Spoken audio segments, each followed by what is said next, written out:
Okay. I need to pick a new music situation. Um,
what should it be?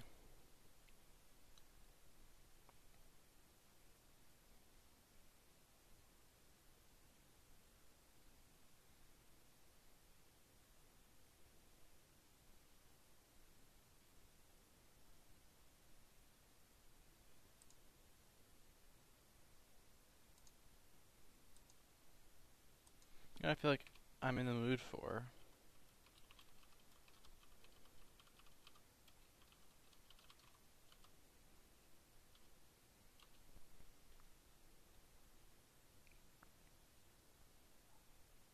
This could be a little unusual, but it's what I'm in the mood for, so it's what's gonna happen.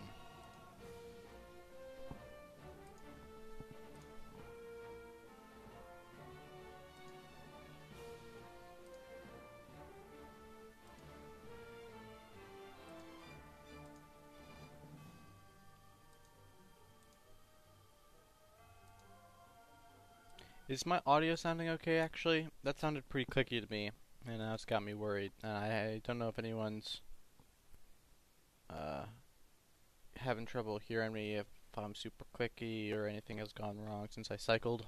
So I'll wait a minute and see if anyone has anything to say about that.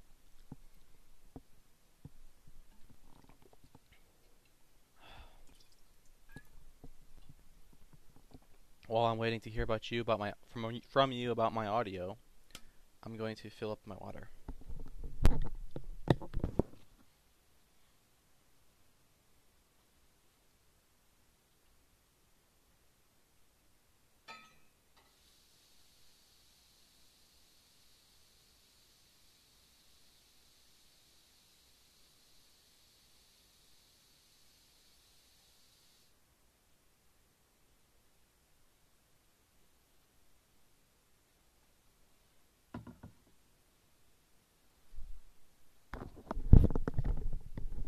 So I don't see any word on the audio situation. I'm going to go ahead and assume that it's okay then, and I will just keep going.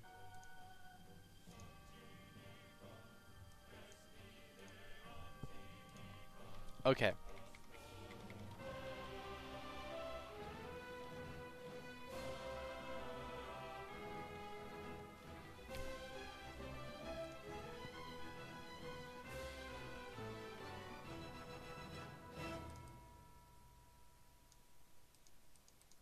Right. Okay.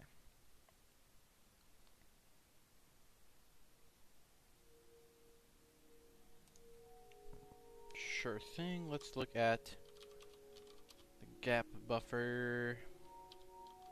Let's look at the abstract stuff. Let's pop back in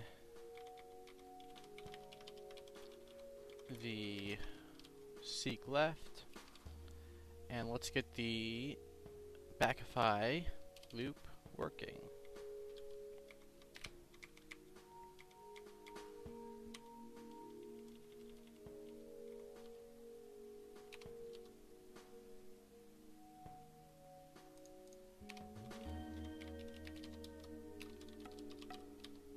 Now this is going to be pretty interesting, pretty tough to figure out. We have to, things that we are required to have by the interface are data and absolute position and size.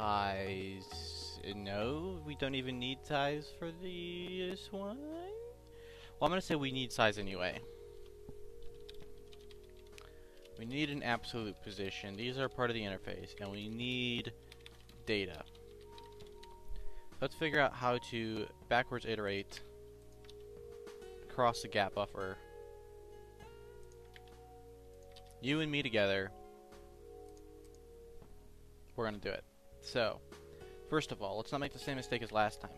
The end and the start need to be swapped.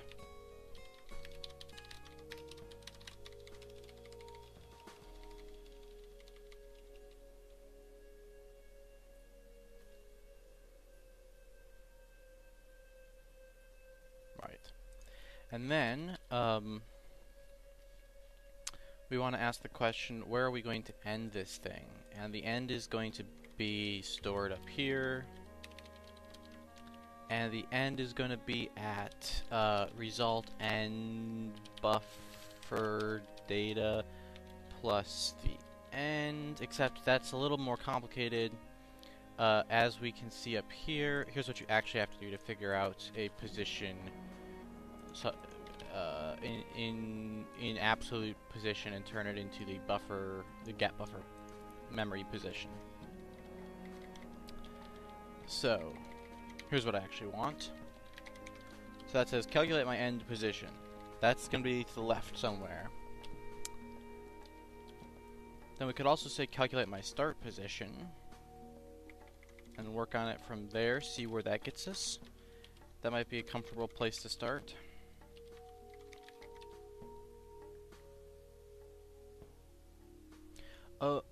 Oh, I'm storing end as a number in the upper one, not as a pointer. That's interesting. Yeah, so I keep position, and I keep end, and I use base. Okay, I'm okay with that. I'm okay with that. So instead of you, we have to have a position and an end. So position keeps track of where we were in number terms that are easy to use, and end keeps track of where we want to be in number terms, but that's to the left. So position starts to the left of start and to the right of end, and it moves towards end as it goes. And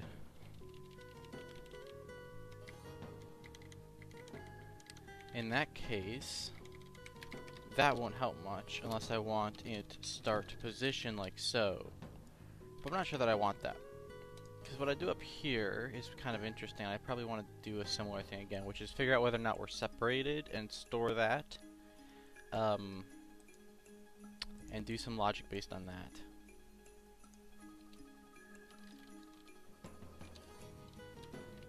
So what I actually want to do is say, look, what I want to know is start less than or equal to buffer size 1? Well, this one should be if it's directly less than size 1, and this one is less than or equal. It's actually like backwards since start is now the end position, etc.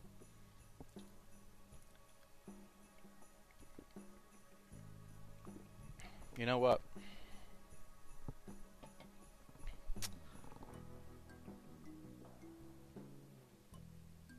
I want to revisit the white space left and the golden array. Not right now, but once this is done, I'm going to revisit it because it might all be wrong anyway. Might not be. I'm going to put this on hold and I'm going to look at that one. That's what I'm going to do.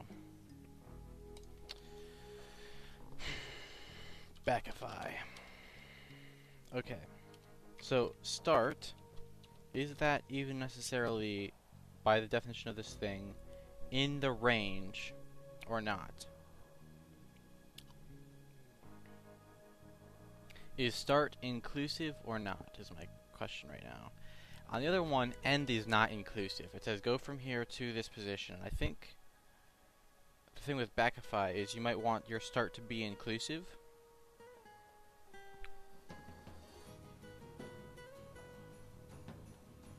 Like right here, I'm starting with the assumption that the position is included because I check that one right away. I don't set this up and then decrement one.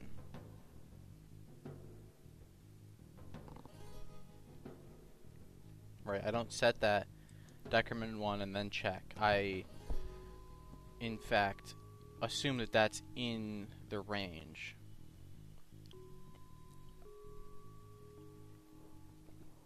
I think that start is inclusive in the backify, so start and end are both inclusive bound in the backify loop. Let me make sure I've incremented it that way.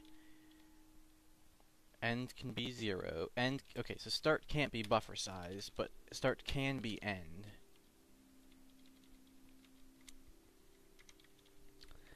The buffer, the end position, the page size, the actual size, which this turns out to be a little wonky. Start minus end, if they're the same number and it's inclusive, would that be a 1? I mean, the number would obviously add up to 0, but shouldn't that be a 1? What if I started from the last character in the file?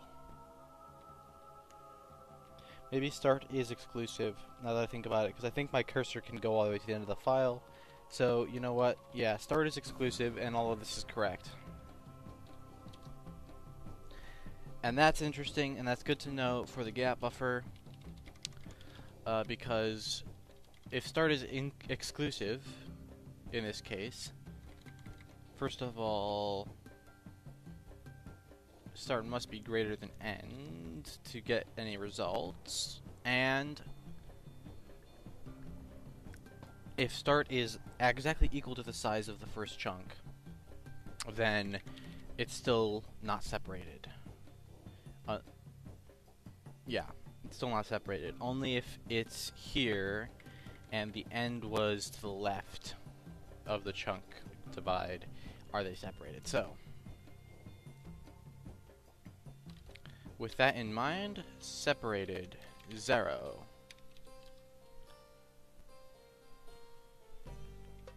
And then if they're not separated,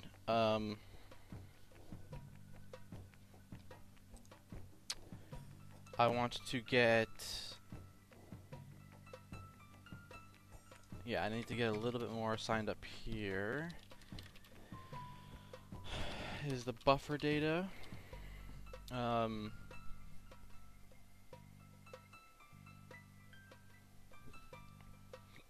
If they're not separated, then the position is just going to be the start minus the page size, and so that sets position, that sets end. The size would just be the page size.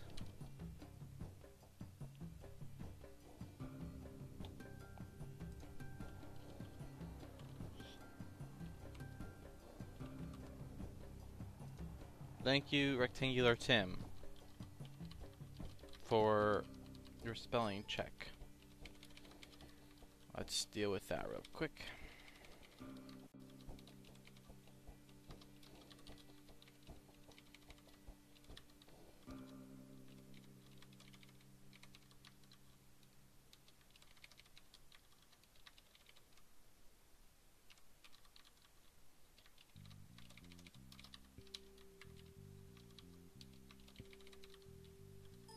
Okay. All good. Thank you.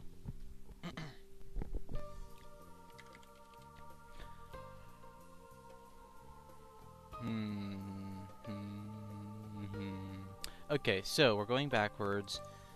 I'm trying to figure out what my size is going to be. We're not separated. Let me take a look at how the gap buffer does that when it's moving forward, just for a little inspiration. Stringify loop.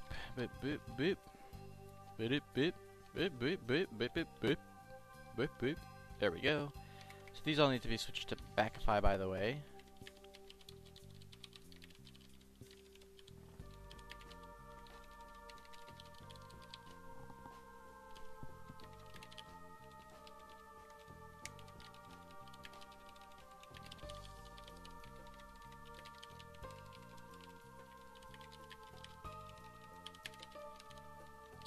Okay.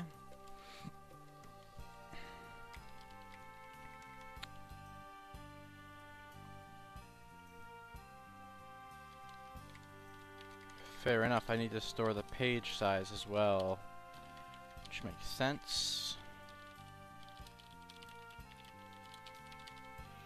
And I need to store the buffer, which makes sense.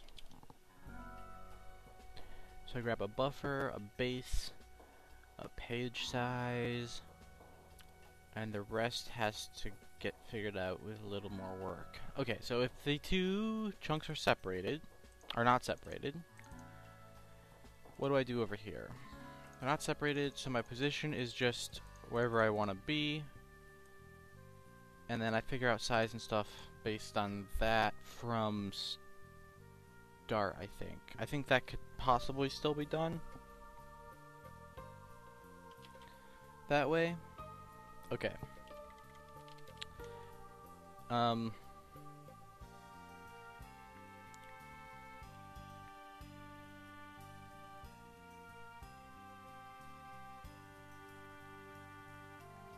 So over here, it's start plus gap size if I'm to the right. Over here, I'm to the left. So position is just start minus the page size because we're actually going backwards. Okay, fine. Sounds good.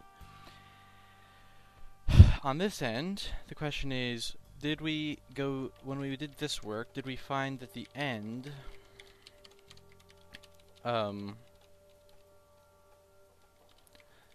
had to be separated or not?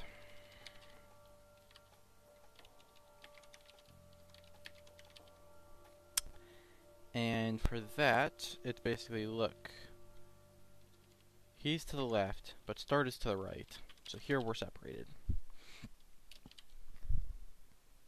And either way, the position is still start minus page size, maybe? Maybe?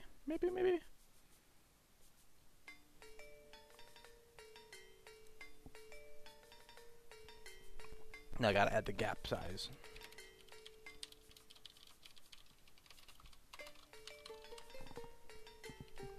Okay.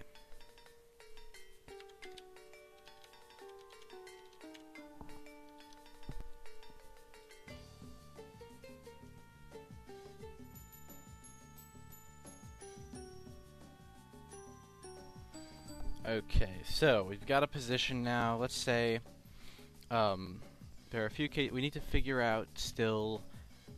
We have buffer, we have base, we have end, we have page size, and separated are all completely figured out. We have position started, but what we need to do now is say, look, if size was on this right-hand chunk, then position could get altered to being at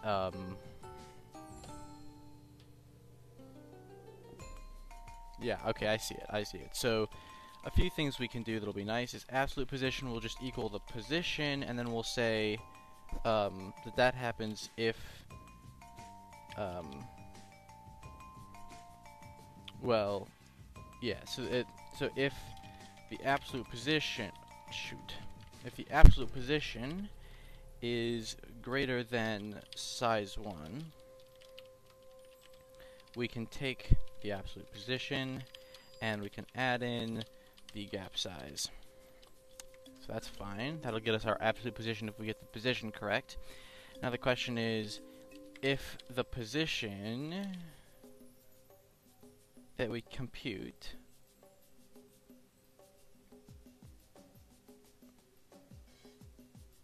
minus the page height goes underneath size 1 plus gap size,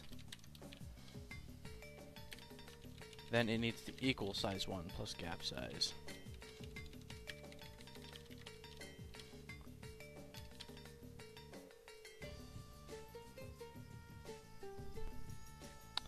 Okay.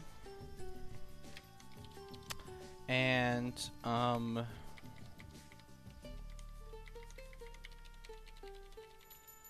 that means we have position absolutely correct, end is correct, base is correct, buffer is correct. We can get data from position quite easily.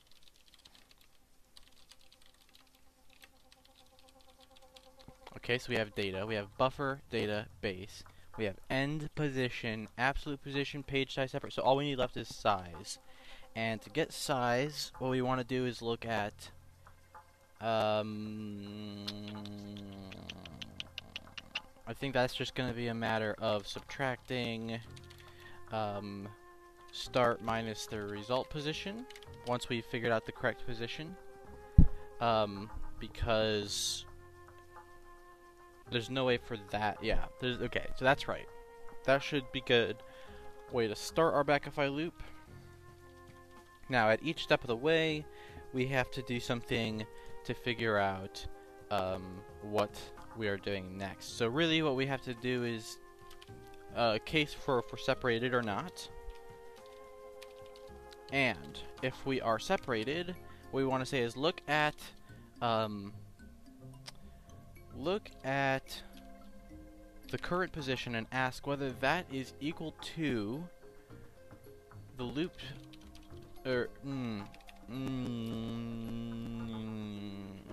See, up here there was a couple times where this constant came up, and I think I want it down here too. It's like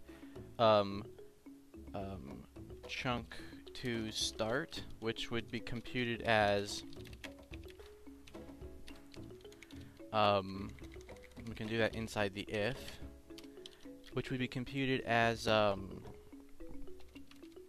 this chunk here. Chunk to start.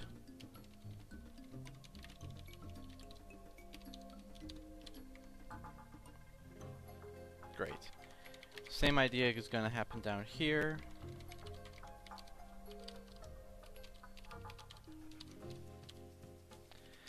Okay.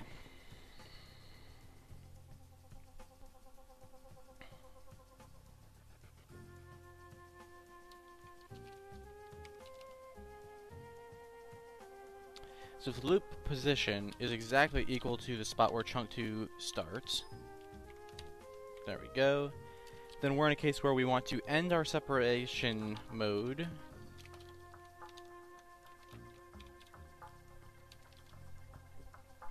and we want to begin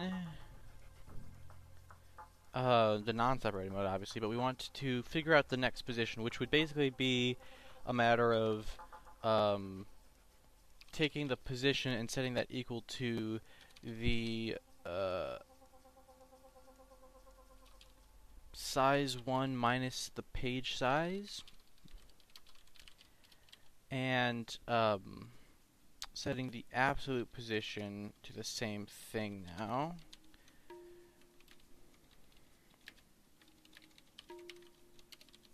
Okay, and then the end position there we can use the same way we were doing before, except that will just be this.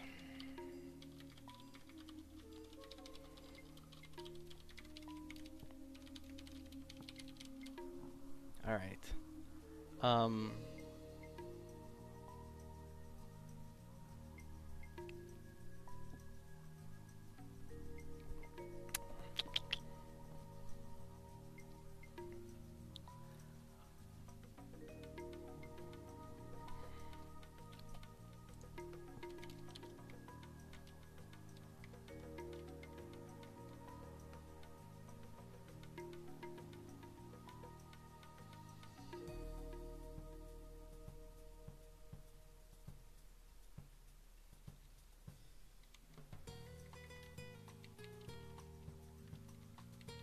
Okay, yep, so otherwise, if we're separated and we're not ready to end, then we just go ahead and take the loop position, we subtract out a page size, we take the absolute position, we subtract out a page size, and then what we do is we say, well, before any of that, the temp end will equal whatever position we were at before, and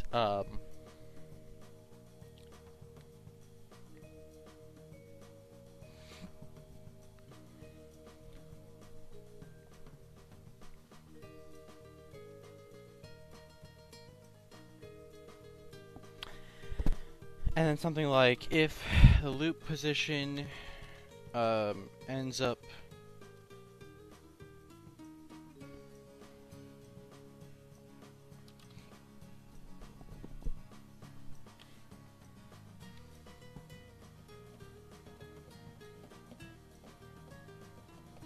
going underneath the chunk 2 size, chunk 2 start, right? Then loop position equals the chunk 2 start, and the absolute position equals the size 1.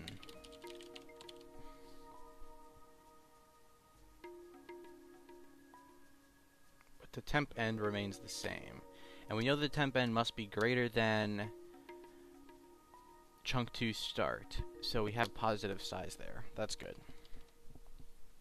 We know it's greater because if it was equal, it would have gone here. If it was less than that, then we couldn't be separated. Okay. Now, on the other case, if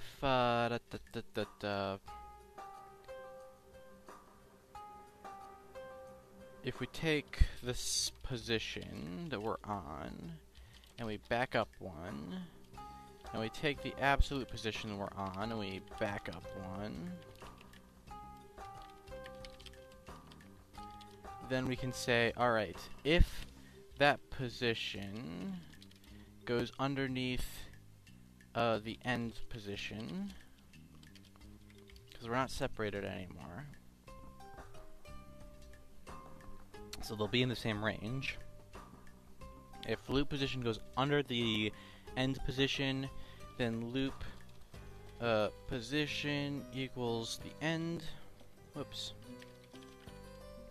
And we have to figure out what to do with absolute position.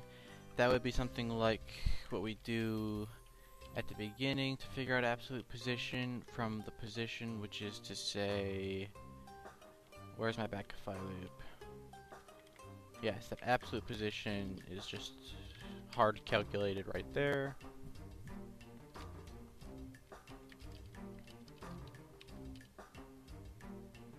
Wait, that's not what I thought it was. Oh, gotcha. So, what I could do that would be a little more clever is basically what we're doing here is we're adding some amount onto position. So why don't we figure out how much we're adding, which would just be absolute position equals the amount that we're going to end at minus the amount that we're going to start at. That's how much we're adding. And then I will plus equal that into the position, thereby putting it in the correct spot.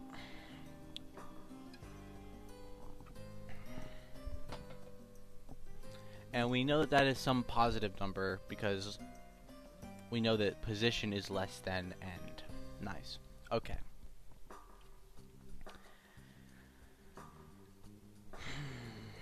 Is there anything else that has to be done? Well, normally I set a temp end. What does temp end need to be? Temp end needs to be whatever the loop position was, so like this line. And the temp end is just there to tell us some stuff about the size afterwards. So the loop size equals the loop, or the temp end minus the position.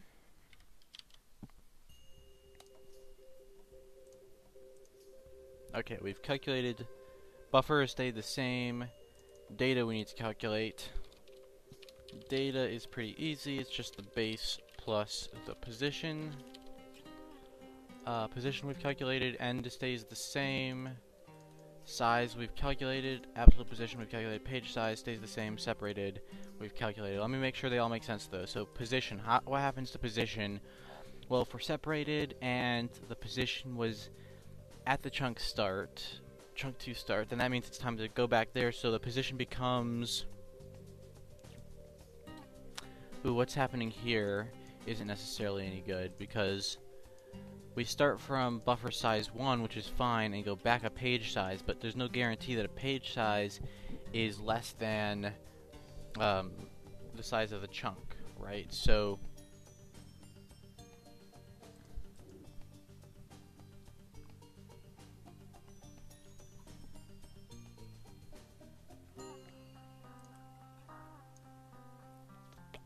this part's fine, though. So really we want to apply this.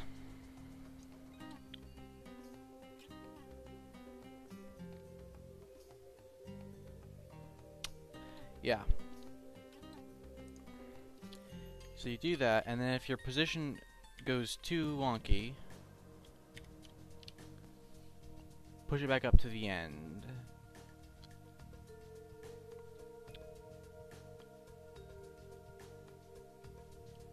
So this one here needs a case where if the loop position equals the end, then it knows that it's done. Otherwise, it does all this work. And that's gotta be something where I set that to 0 so it doesn't really matter what happens. And the loop's buffer has to get cleared to 0 as well. Okay.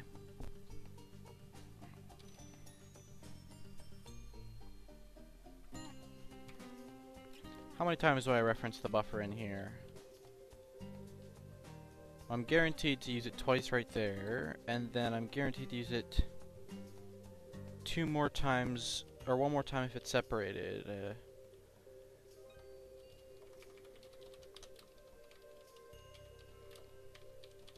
So we'll just cache that in as well. Seems like the best thing to do. Page size is in the loop.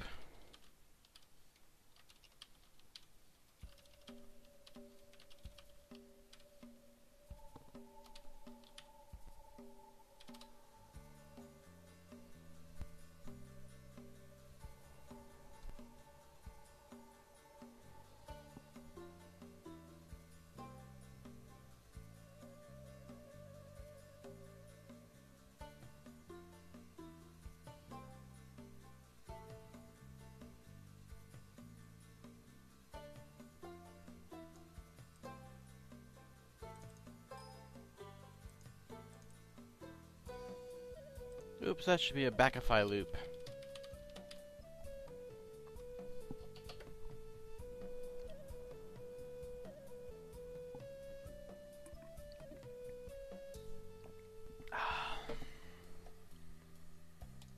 Okay.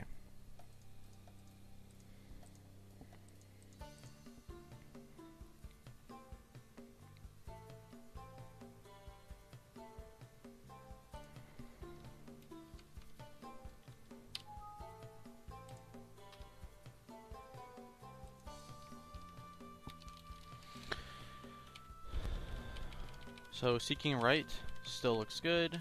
Seeking left, not so good.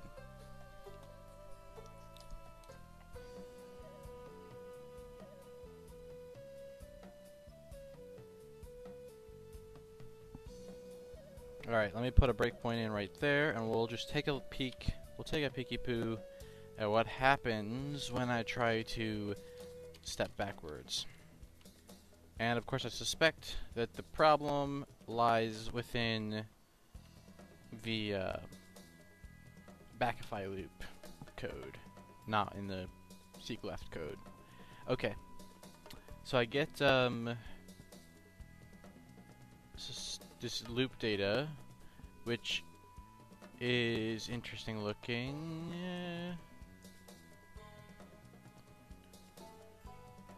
What is the size of that?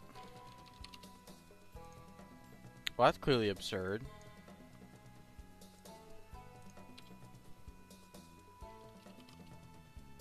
Get out of here. Damn it. I don't have time for this. Whatever that was, go away. I don't have time for this right now. I'll deal with memory corruption later. I'm trying to deal with seeking left. Right, seeking left. Left. Okay, what are you doing here that's so crazy? End is 0, start is 141. So you're gonna do it. Chunk 2 starts at 29,173. That's fine. Grab the buffer. Get the base pointer to the buffer. The page size is 105942. That's fine. Is end less than that? It is. So end is 0. Is size less than that? It is. So we're not separated, and the position is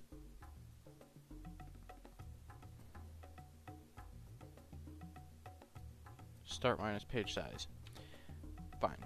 But is position less than chunk 2 start? If so, position equals chunk 2 start. Okay, that's absurd. Right, that's not right.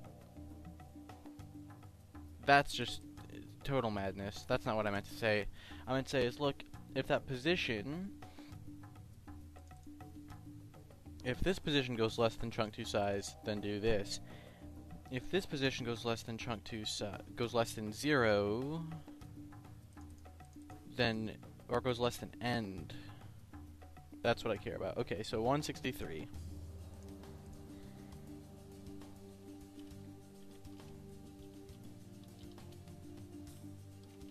You go in there. And something kind of like you goes in here, where all I care about is the end position.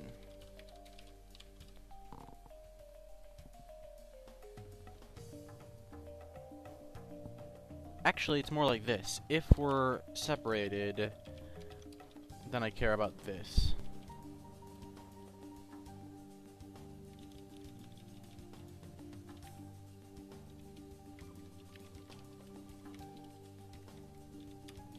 Otherwise, I care about this.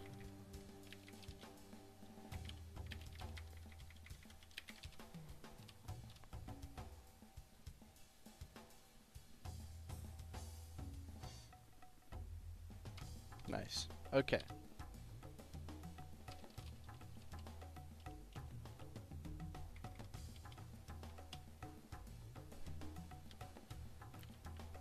So I come in there.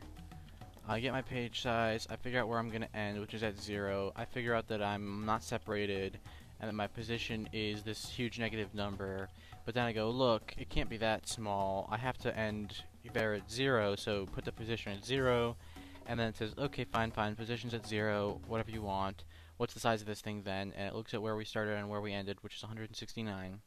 And then it looks at the absolute position and says, well, we're going to have to take the actual position in the buffer, and then we're going to check and see if that is too big, because if it is, we can just add in more gap buffer, which is wrong. We want to subtract that 178.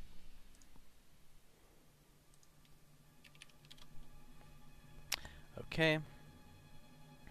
As I was saying, after that, it's got the absolute position, and it wants to say, is the data going to be calculated? And it is. It's going to be from the base plus the position, which is what it's supposed to be. Okay, okay, looks good, looks good.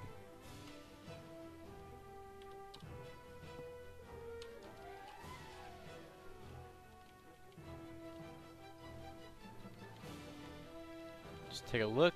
Does it look good? Position is good. We get a size. Our absolute size is 0. Is that too big? It's not, so we leave it. We calculate the data, which is just going to be equal to the base because of the fact that the position is 0.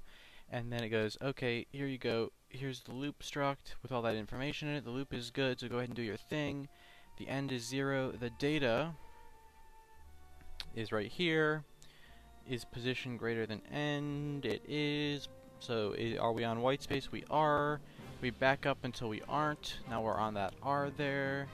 And we're no longer in white space, so we get out. The loop is still good.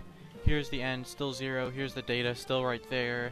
And then we say, okay, are we still greater than end? And we are, so we say, alright, well, we're not on white space. Go all the way to the white space. And there we go. Now we're on a space. Or did we get to white space? We did. Get out.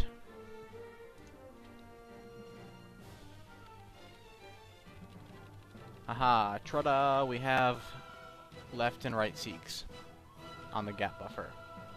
Yes! Alright, so we're starting to get some navigation stuff working on the gap buffer by sort of going this route of abstract stream interface, which I think is a good route since I'm going to have to implement 5 different like 4coders if I don't do that. So thank you to Martin Cohen, who's probably streaming now. So he's not here to hear me thank him, but thank you very much for setting me straight on how to do that. Let me take a quick few minutes, look around and see what's going on. Yeah, Martin did go live, so that's cool.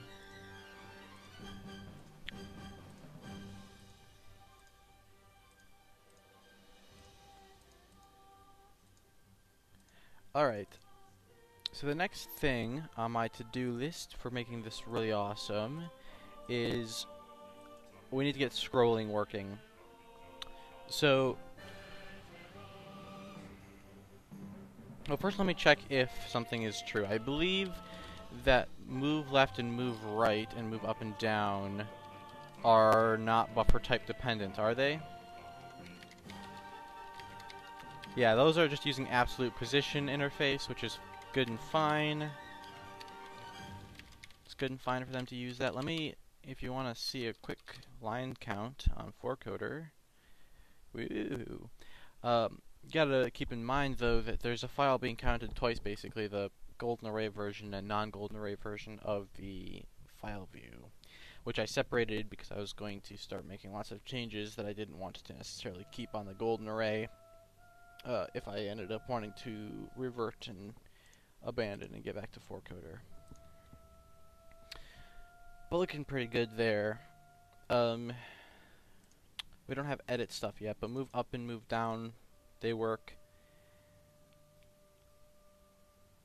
Now, this is kind of interesting. I don't want to do it right now, but that would be another one where I would do something similar to what I just did, where I'd do it through streaming.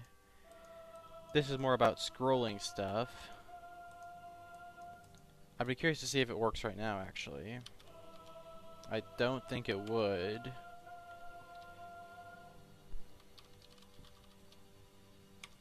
Okay, yeah, so let's get scrolling working, and I think the reason scrolling isn't working is because when I made the gap buffer renderer, it did not have the ability to do cursor seeks yet. Cursor seeks for the gap buffer are new as of today. So, let's get to that. Oh, we got to the credits song. This is so much fun.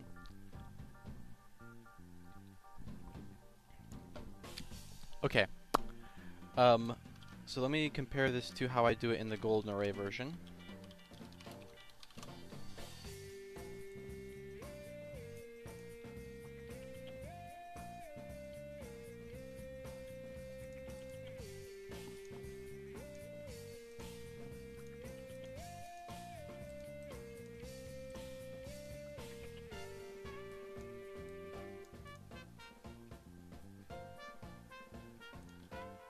Okay.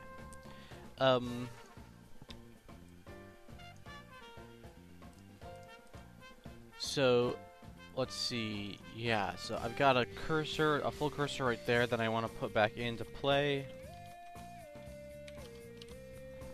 And Shift X, Shift Y, X, Y. Steps is for the loop.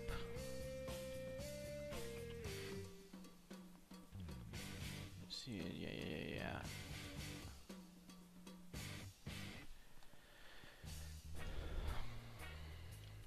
Fair enough. Okay, so the only big difference is right here. I compute Shift X and Shift Y. That's where it becomes time to do this work. Now, maybe you could think about going so far as to say that what I should do is when I go to render something, I should stream that. I could just have one rendering function instead of having this one and this one, which I was kind of hoping to pull out in some way. I could just abstract that by a stream. But I'm going to get it working this way first, because I've already got it sort of working with this two-step loop. And then we'll try streaming it after that.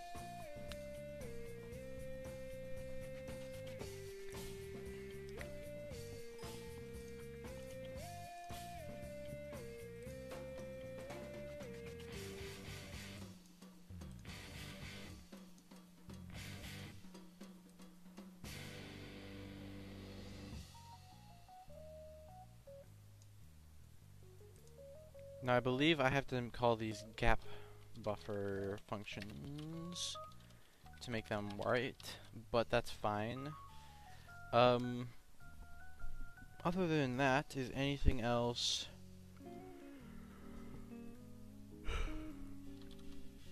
gonna be wrong? I'm not sure.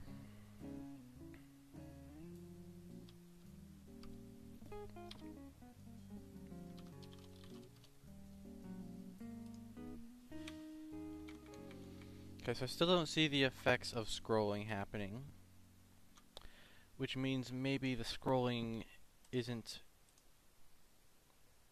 being passed in or something weird, right? So I'd like to say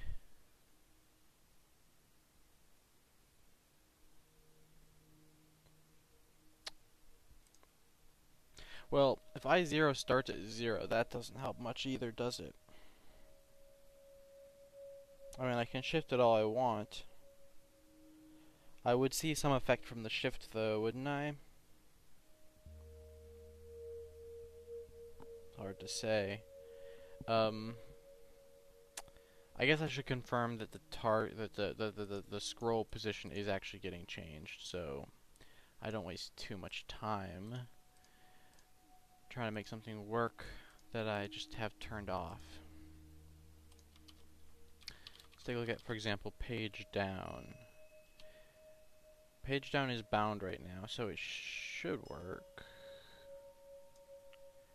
How is it? What is it doing? Grabs target Y, max target Y. Yeah. View compute, max target Y. Okay, so I'm gonna take a walk through this function and see if anything looks suspicious. So that's fine. That's wrong.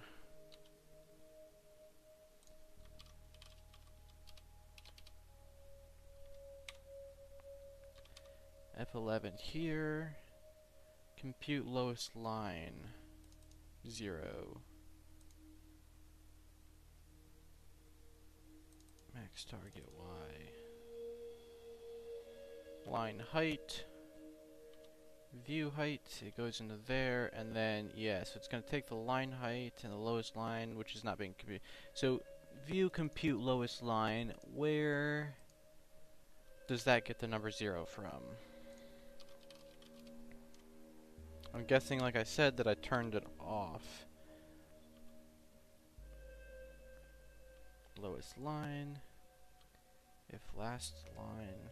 View line count. Right, it doesn't even know anything about line counts right now. So the idea that it would have a lowest line doesn't make any sense right now.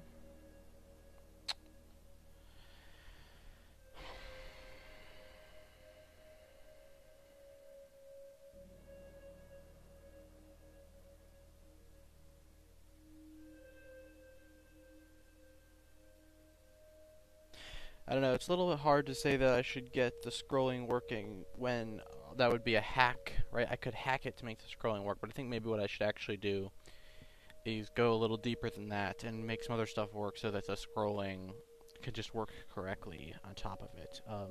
I could also look at the mouse wheel and see if I can scroll that way first. But that probably also uses compute lowest line, which is part of the problem here. So,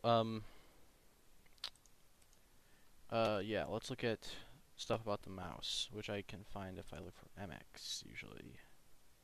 Do button, scroll input. Oh, shut up.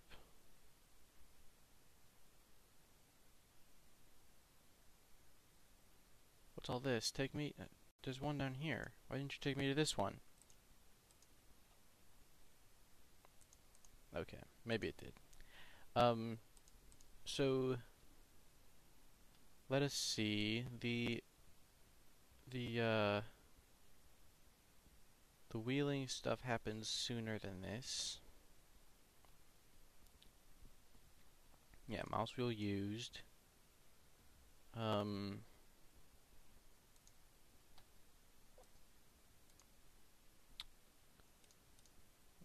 Okay. Yeah, so this is computing lowest line here.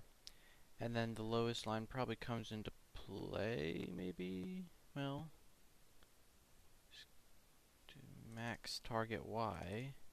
Oh, so there's max target Y does come into play, and that uses the lowest line, right? So until I have a line count that's correct, none of this is really going to work. And I don't want to go and break all the way all this works, because this is all correct once I have a line count. So I don't really want to break any of it in the name of hacking the scrolling. So instead what I should focus on is getting the line count to work, and then the scrolling will sort of fall into place. So that's good to know. Alright, so if we're going to work on line count, that's all right here. And Martin was telling me that if I separate this out, I can make my life easier, because I think his thinking was that I just do this as a result of a stream as well. Like when I do my computing the line starts, computing the line widths, etc., that could all just be computed through a stream. I'm wondering if before I do that I want to stream the rendering, as I said I would, to get more practice with the streamer. Because I could stream the rendering and then stream the line stuff, and then my metadata would work across all systems. If I wanted it to. Any system that I wanted to use that metadata for, it would work. So I think that's what we'll do. We'll stream the rendering, and then we'll stream the metadata stuff one at a time. Okay, so in order to do that, I need to see the golden array on the right, render data. I need to see abstract on the left. And when I say right, I mean left. And when I say left, I mean right, apparently, because I just got them backwards somehow. And then what I want to do is I want to take buffer get render data, take a buffer type, and then other than that, I think literally all of that could be the same if it uses the same wraps and everything, line wrap data and all this.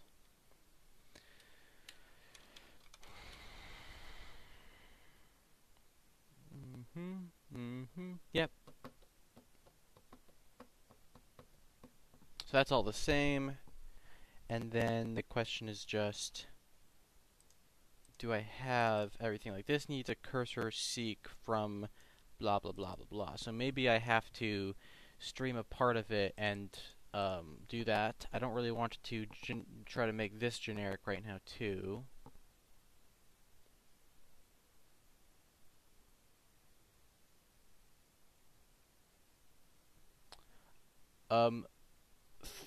Thirpity croissant. I must be missing something on how to pronounce this one, but anyway, Crescent asks why I do the funny style struct like this. I have no particular good reason. I just felt like experimenting with style when I started this project. I'm also not using declare anywhere. In the parts of the code that go on this repository, I was running an experiment to try that type of struct and not using declare anywhere.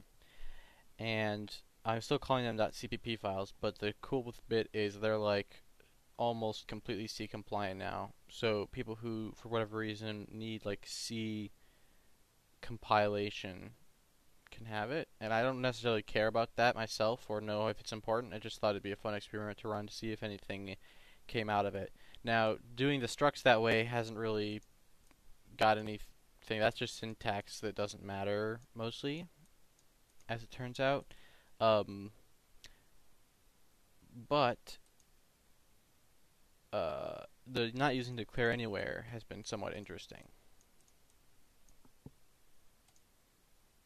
So, when you start an experiment, you never know which parts of it are important, which parts aren't, for sure. Because you might think that this is just syntax too, but it's actually a little more than that. I'm not saying you must always use this, by the way. It's kind of interesting. And probably the right choice for this particular project, actually. Yeah. So, on the render data situation, da, da, this is trying to get a bunch of render data, and the only question is, do I need to also pass in the cursor that I care about? And I think the answer is yes. So it'd be like,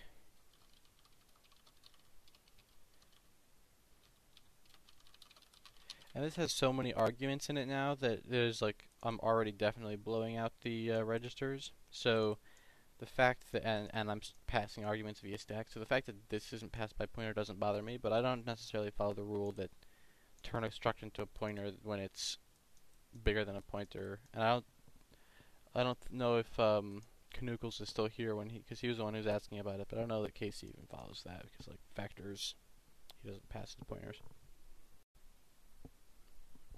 And a vec3 is bigger than a pointer, so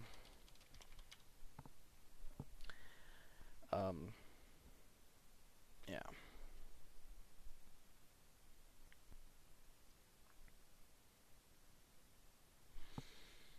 That said, I could easily pass that as a pointer, I guess. I just don't feel like doing that right now. So, the way this is going to work is I'm going to copy everything in here. And this is good because I have this to do, which I can do now here in the streamed version. I only have to do this once. The reason it's a to do is because it's a pain in the ass that I didn't feel like doing when I first wrote it. And I still haven't done it. But I should. So now that I'm going to do a write once situation, it should alleviate that problem. So I don't need to declare start cursor. I don't need to compute the start cursor. I just need to add into my shift the y of the start cursor. I have to trust that the start cursor has been computed correctly. Then I use I there is the start of the loop.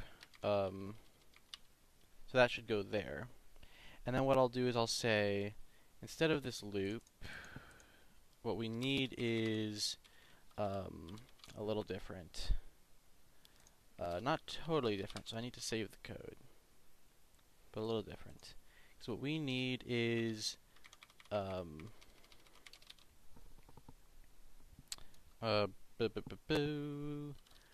buffer stringify type loop, and we'll start our loop right here. Buffer stringify loop.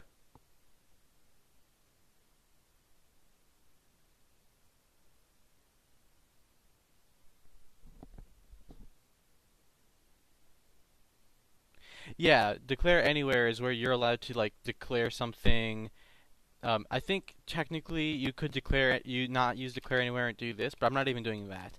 I like the idea of putting all my declares right here, and then everything in the function isn't involving declares, it's just moving variables around.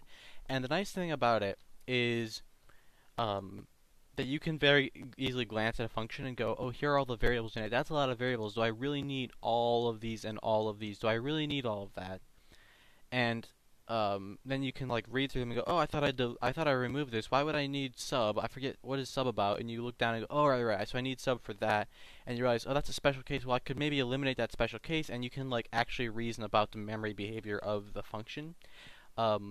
Of course, the downside is when you start making really long functions, like these aren't really long functions. When you start making really long ones, because you're sort of just, getting as much code out as possible, and you're not necessarily making a nice, clean, tight system, then this would get in the way. But like for what I'm doing right now, where I'm trying to make sort of nice unit of code for each buffer, it is nice, I think. It also means that like you can do multiple statements in here where you're like I equals 0, putter equals 0, like this, which you can't usually do if you declare a value for inside the for loop, right? You can't do two different types and initialize both of them right there. But you can do anything as long as nothing gets declared inside the loop. So inside like that part of the loop. So it's kind of got some nice features to it, I think. So to do a stringify loop, I pass in the buffer, the position that I want to start at, where I want to end, and that's here. And to do this properly, I need to remove that and buffer size. Okay. And then I'll put in a page size of the size as well, so I'll definitely always get the whole thing in as large of chunks as possible, in chunks that are as large as possible. And then I'll begin the for loop. Now, this I don't think I need to separate that out, actually, which will be nice change from the other ones that where I did need to separate it. Buffer stringify good on the loop pointer. And then down here on the next pointer. Yeah, okay. So I can now stream in from any type, and then what I do is I just say, I don't even necessarily care about I being shifted around like I was before. It's just a matter of getting a series of characters. So this can just happen now, where the only difference is that it's inside of a for loop like this. Loop size plus I, loop data, right? And that's like all I have to do to convert, because I did a lot of work to make this kind of a nice, well-contained chunk of code. So all that just kind of comes out, and then the only problem is that breaks that are supposed to get you out of the loop don't get you all the way out. So we have to replace breaks with gotos real quick.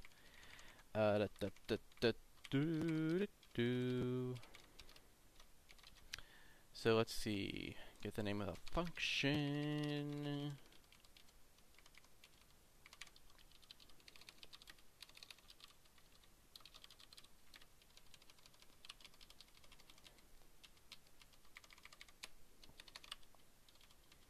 Okay, so that'll get us out of the loop when we get to the end of the screen, so there's no more need to render further characters. And then we can put in our label, which will get us out.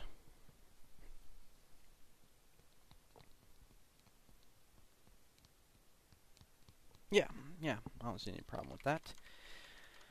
Alright,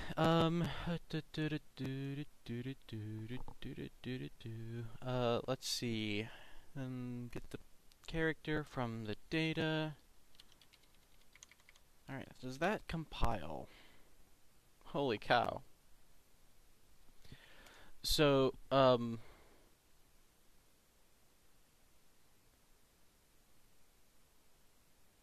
yeah, that's fine.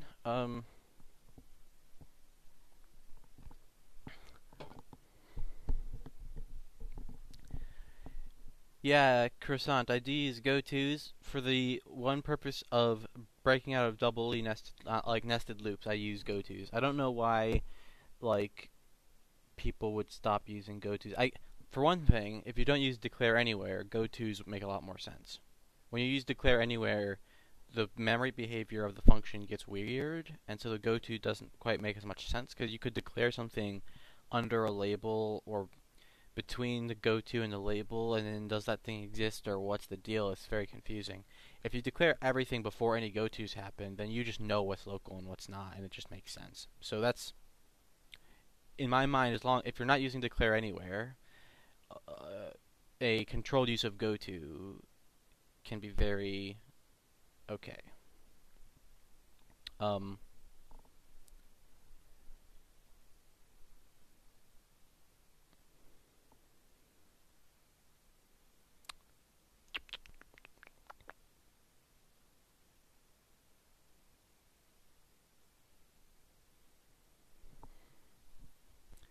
The other time I use goto to get out of doubly nested loops, or when I had something that was in a loop and I was breaking, and now I don't have it inside of a loop, but I still want to like jump to the end of the function and not do anything after that spot. I also use goto. Basically, whenever it's a matter of jumping to the end of something, right? That's when I use a goto. Alright, so that built, which is interesting. Let's get up the golden array real quick and tell the renderer that it can stop doing. Let's just if zero out all of this, and we'll say that when we want to render something, all we have to do is compute our start cursor in whichever special way we do.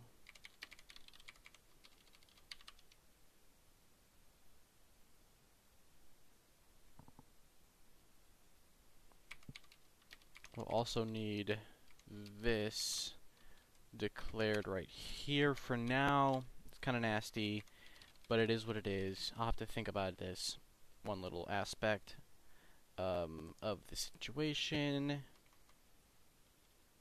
Take it back. I've done thinking about it. I figured it out. So, abstract.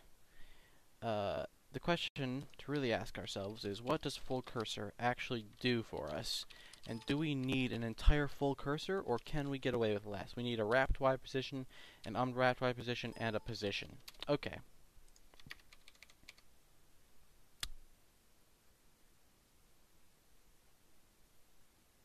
Wait, why would I care? I don't care. I don't care.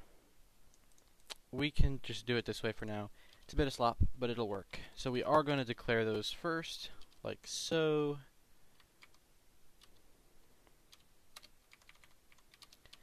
And I'll work out how to get around that someday, maybe.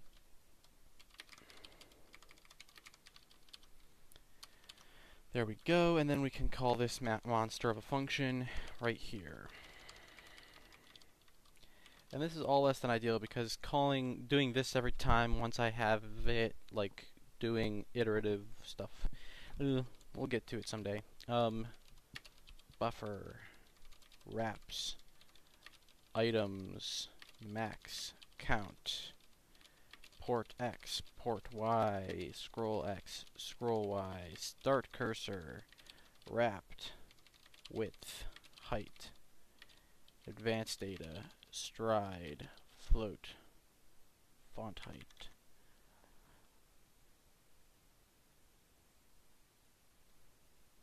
Okay. Let me just visit Win32 real quick and switch back to the golden array. Alright, what is bothering us?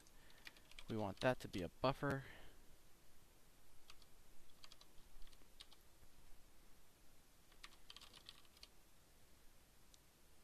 Ooh. It's not too good. It's not too good. Oh, I know what that is. I know what that is. So we do need to keep track of the position, the absolute position, for one purpose, and that's when we mark the index of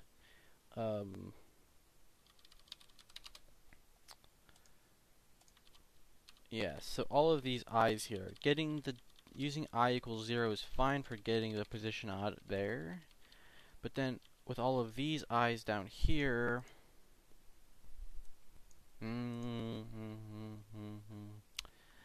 what we have to do is we have to add in the absolute position, and that makes me wonder if I don't want to shift everything after all. Because, I mean, it's not that hard to say that this starts at the absolute position, and it goes for, end equals loop size plus the absolute position, and data equals loop data minus the absolute position, and then we just go to the end and we use the data, and then we just have to pop up here. Oh, we have data declared anyway. Do we really need... That's not even what we want data to be for, because we're getting our data out of the stream. So this is better. We get the data from the loop, and we use it, and then we just need an end variable right up here. Ta-da! Okay.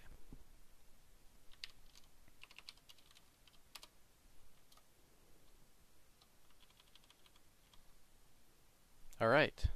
Scrolling is working using the streamed rendering Well, in general, streamed rendering is working for the golden array now, which is really, really, really cool. And it means we can try the gap buffer rendering. In just a minute, I need another bathroom break.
Yeah, Kristen, I always used a break bool as well, like something that would say get out or something, which I have actually.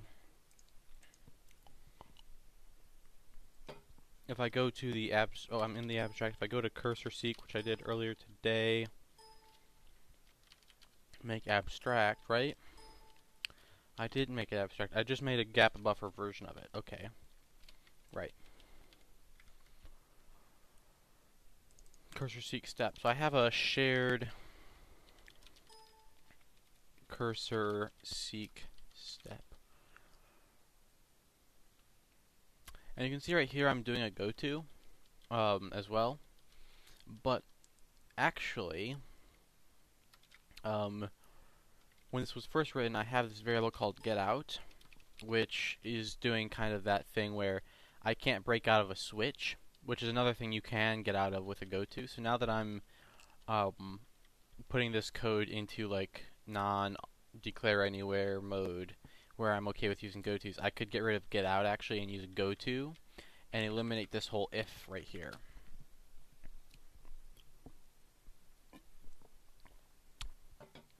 So actually I'm going to do that real quick while I'm looking at it.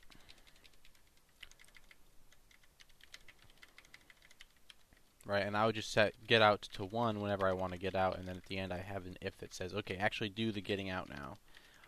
But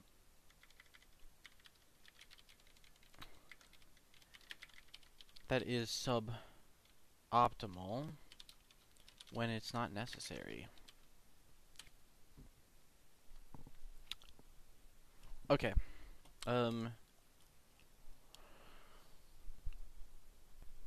So I could probably... I was unhappy about how this turned out before with the cursor seek, which I'm not going to go back to. I'm going to work on rendering like I was doing, but I could get it back to running fast if I streamed it. So I'll probably make the cursor seeks even abstract.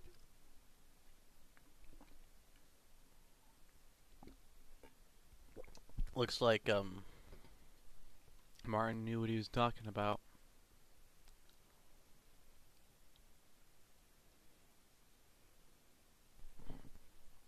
Yep. Okay. So, looking at the gap buffer, I would like for him to render the same exact way. So let me look at the golden array.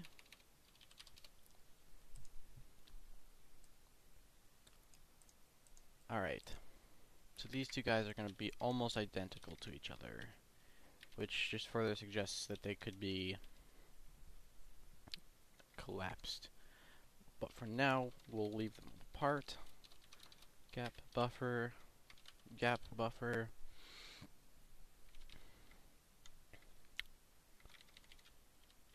Gap cursor seek. Gap cursor seek. Buffer render data was fine, and it just takes the start cursor. Yeah. Okay, let's go back to Win32. Cut everything out real quick. Gap buffer render data. Is that not a thing anymore? That might not be a thing anymore. I might have renamed that. That's fine. That's fine. It should be renamed. Boom. Oops.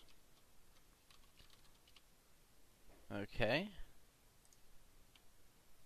Okay, I still don't see scrolling happening.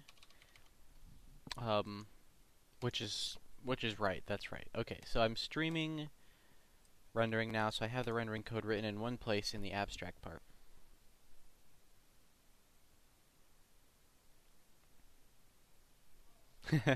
Yeah, I know. The handmade style is pretty cool for C, but I don't know if once you get to Jai, it might be better to like use all of its features for a while and see which ones improve the style. I think that's kind of the point of Jai actually, is that it's programmed by someone who used something close to the style. Jonathan Blow does a little bit higher level programming than this sometimes. I think if you look at like lots of low level programmers, there's sort of a range of styles of how low level they are and how much C++ they incorporate and stuff. And I've gone pretty low on that scale. So I don't know, but Jai, I think, is sort of the features that you wish that languages would add as a low-level programmer, rather than a bunch of high-level features, you know?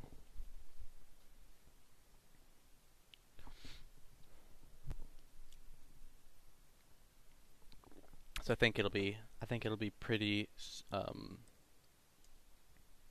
in sync with the handmade style of coding anyway.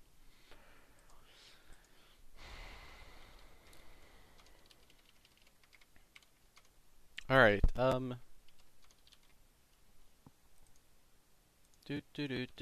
me take a quick look around, see if I can get distracted by anything for 5 minutes before I get back to work. Don't see anything here. Don't see anything here. Uh-oh, here's something.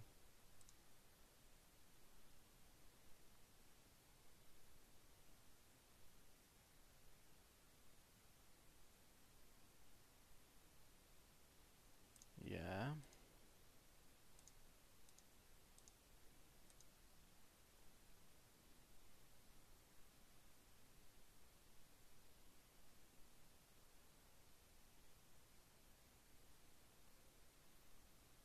Right, okay.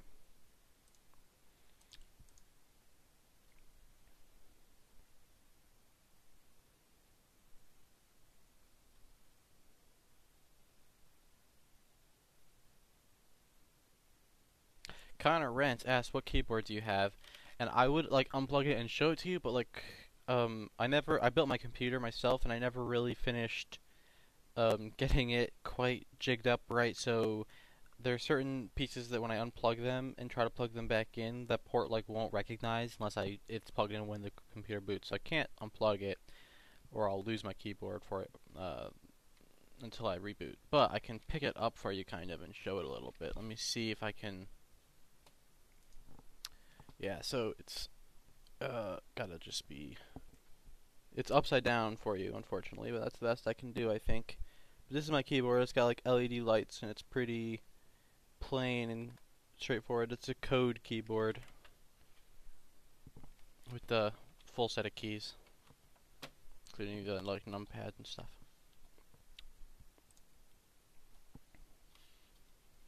And the switches are the loose, quiet ones. I can't remember the name. Blue or something like that. I don't know. I don't really have that memorized. Okay, so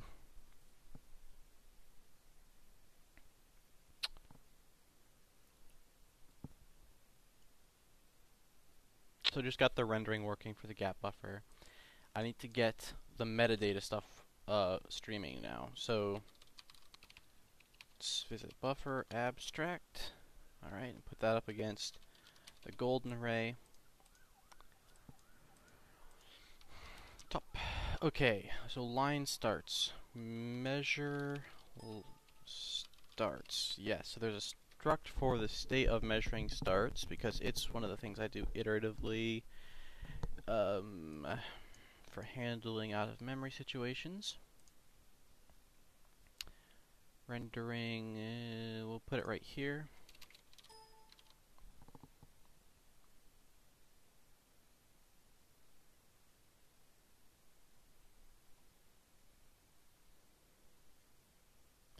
Yeah, I don't remember what the switches mean. I might have blue switches or brown switches or something like that. I know I don't have clear switches. I just remember it's like the looser, quieter ones that I have. I don't know what color that is. But I just know that it's not clear. I can't remember why I remember that.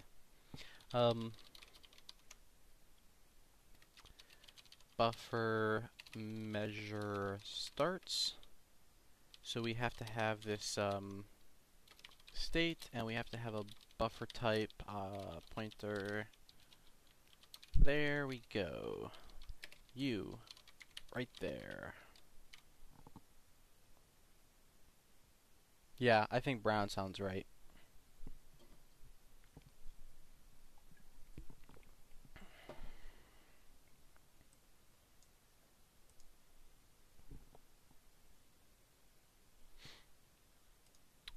Okay.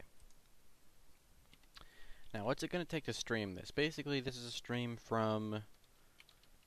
Yeah, we have to deal with a state loop and a stream loop, which is kind of neat. Also kind of a pain, but kind of neat. I wonder how that's going to work, actually. I think it'll just work out if I restart the loop every time. The stream every time, that should be fine. Yeah, so I'm gonna grab a copy of this. We'll get cracking.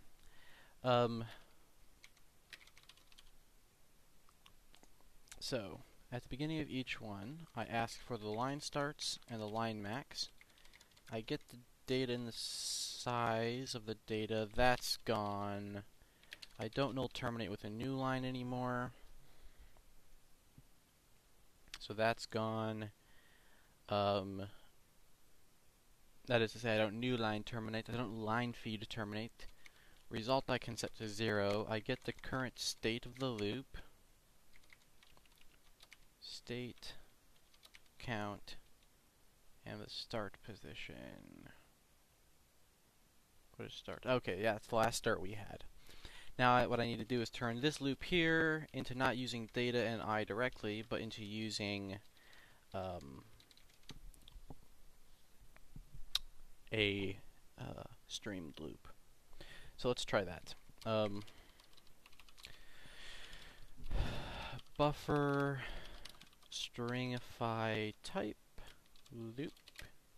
Oops, that can't go there.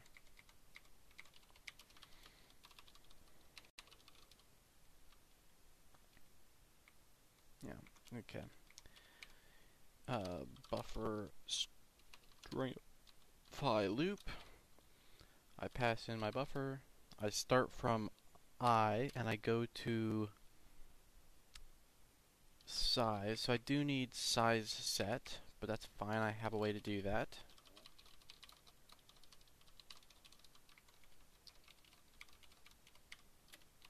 Size, page size of size. Very good. Then I want to say look if that's still good. And then get the next one.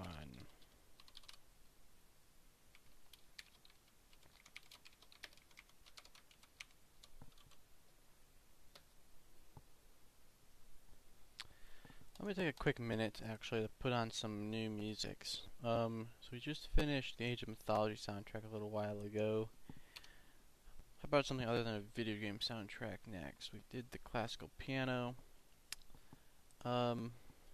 What do I think would be safe music? Well, that could be okay.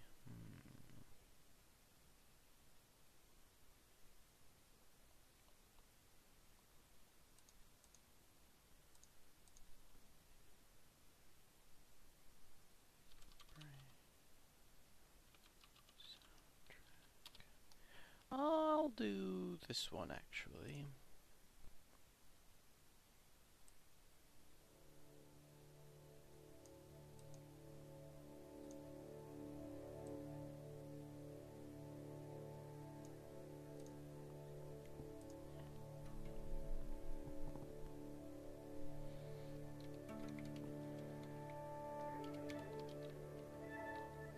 Okay, so we perform this loop starting here, and we say, look, while I is less than the loop's size,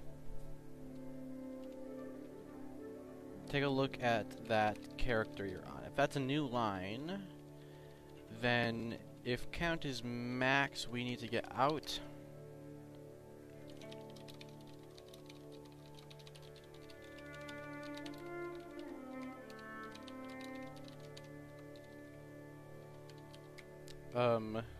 So okay, if count equals max, we need to get out and say we didn't finish because we ran out of space to write to, so we didn't finish, get out.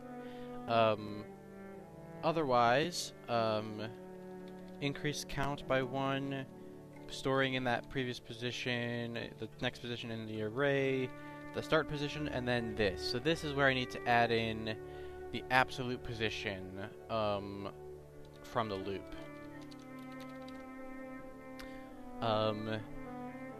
Yes. Well, no, because if I'm gonna use I to repeat the loop, I actually need I to always be the absolute position, so we're gonna do what we always do. We're gonna take a thing where data equals the loop data minus the absolute position. And then we're gonna take a thing where data, or end, equals loop size plus the absolute position.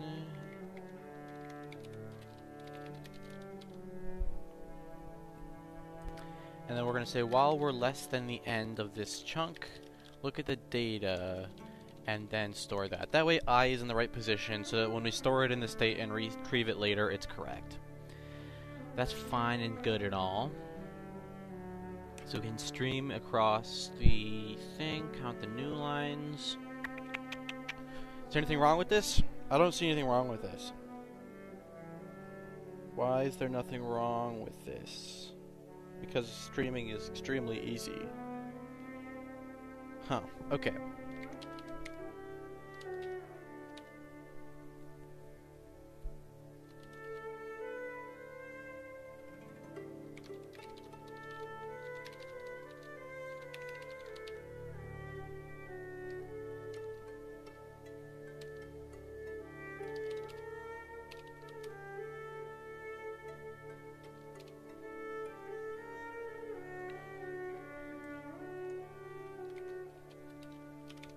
Alright, I'm now going to replace this with that one, so that one will just do what this one used to do. And it works.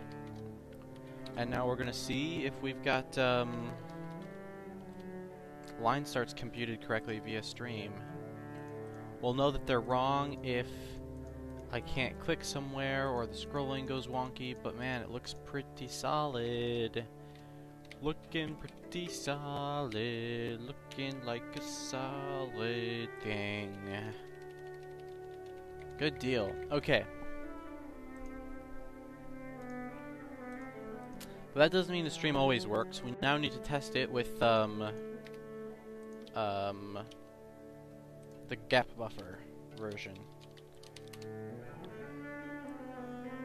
which isn't too hard to do. All I have to do is say, pop over here to the Win32 file, switch to gap buffer, and then say,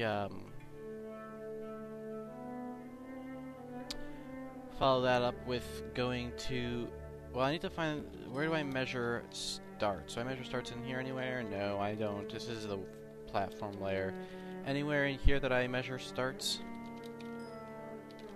No, I measure wraps. Okay. How about in the file view then? Anywhere in here where I measure starts?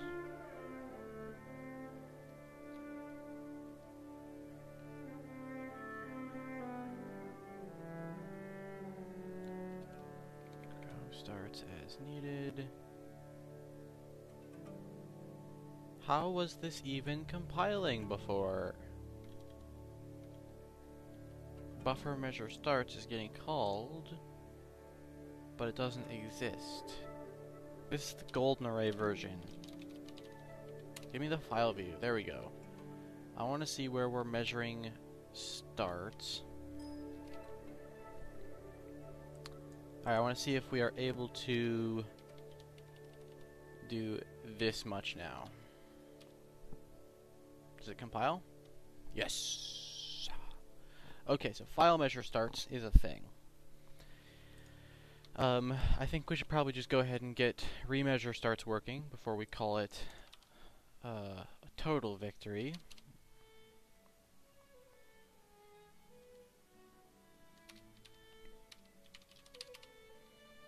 Well, first let me switch back to this again. Now, golden array, and here we are.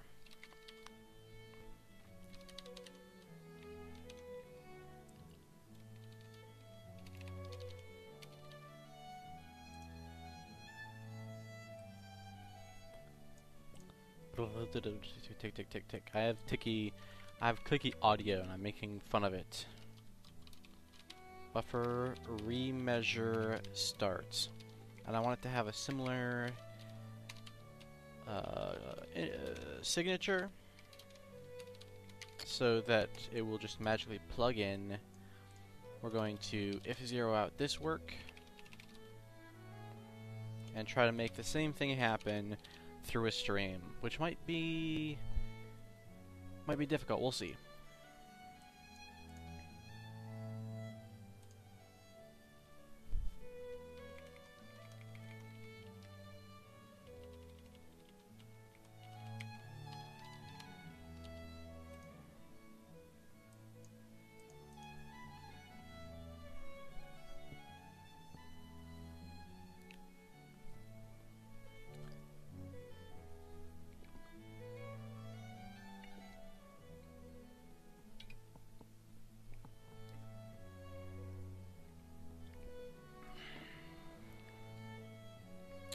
Okay,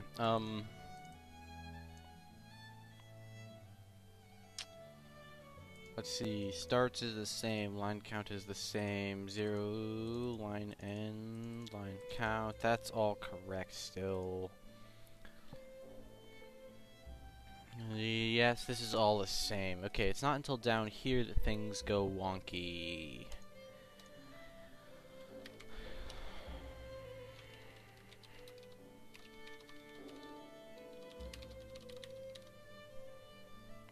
Okay, We don't null terminate. Oh shoot, I didn't finish the last one.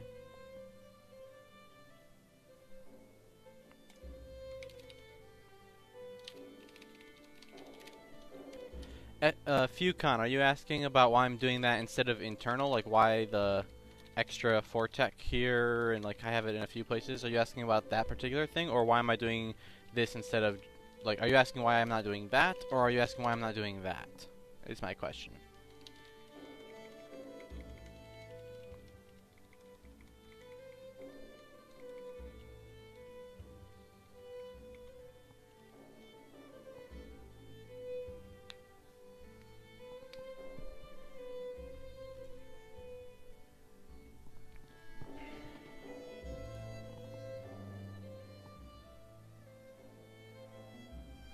I'm not just writing static because when you do a search for basically, say you're reading through the code. First of all, I don't like it being orange, which is kind of a silly reason. But I don't like it being orange because I don't want that to be a thing that pops out at me. But a less silly reason is if I say I want to find a local variable that's static, and I search for static, and I have to stop at all of the static declaration, like all of the functions declared static along the way. That's not good. And then the question is, okay, why don't you just make a define for local variables and global variables that are static, and so you can search to them, and then leave these as saying static. But then you could just reverse it and say use static for the internal. So the question is, which of the three? There's several things you might use static for. Which of the three do you leave with the name static, and which ones don't you? And instead of answering that question, you can just replace all of them. So the main two reasons are so that it doesn't pop out to me in the color scheme, and so that I can search for particular things without having to like go through unrelated things, if that makes sense. Oh, and one other reason is it's toggleable.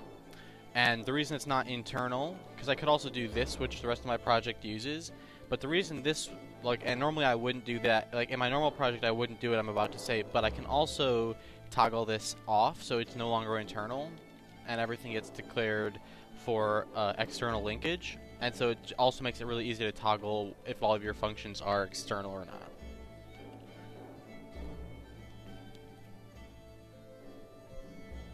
And you'll see if I show you that I also have an inline one like that. And there's two reasons for this. To do inline especially like this is partly because some C compilers, like if you're compiling in C compliance mode, it won't respect inline. In fact, it will error at you if you inline. I've had JCC error at me for having the inline keyword. And if you want to extern everything, then you even need your inlines to switch to not being inline, right? And so that way you can switch your inlines to whatever you want as well. That's an even better reason than the internal one. The internal one's a slightly shaky reason, slightly less substantial, whereas this is necessary, so I just sort of do them together too. Which is still a shaky reason for why to do it on internal, but it's something. Okay, so how to remeasure these starts is what I was dealing with.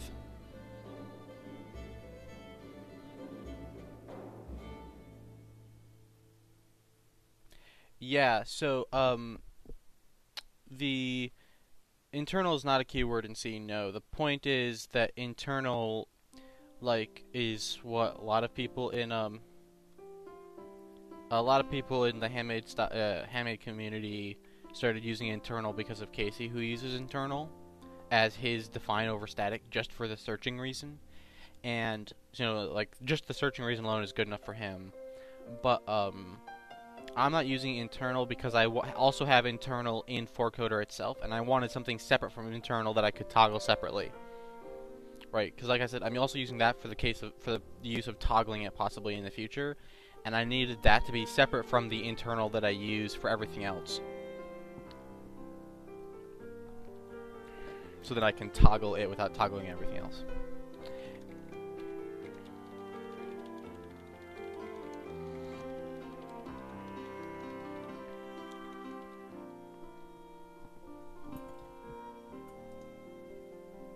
gonna start getting darkish, so I'm gonna put a light on. Preemptively prevent incognito. Alright. This is a little loud for my tastes. I'm talking over it too much with my trying to hear myself. Okay. So to remeasure starts, I do all the line shifting and then get the size of the buffer, get the character we're starting on, get the line that we're starting on,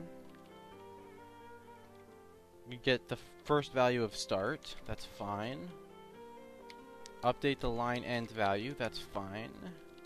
And then I just need to begin the loop,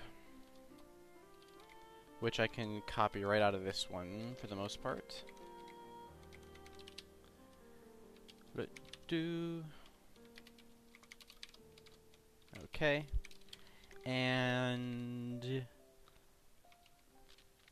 to make this work, I'm gonna do what I always do, take loop data, subtract out the absolute position, and take end from size, adding in the absolute position, and say while less than size. Data is a new line, then do this thing.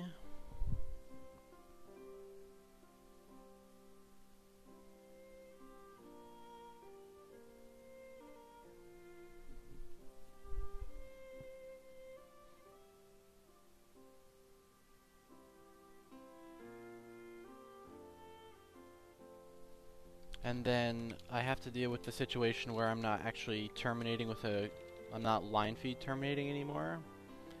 So if line actually this one I don't really even need to deal with that so much. Well, maybe I do. Okay, so if char I gets to size, so it's at the end of the file, the whole loop will end, and we won't have written out the last line. Yeah, so that's why it was nice that I could count on having a terminating character that I could set to whatever, so that I could make certain things just magically happen. But what I could do is just say, alright, if we got to the end, then all that stuff that happens in there, you need to do it one more time. Because if you got to the end, that means that this loop ended, and this loop up here ended for the wrong reason, which is it didn't break out of this. I also need to say go to remeasure starts and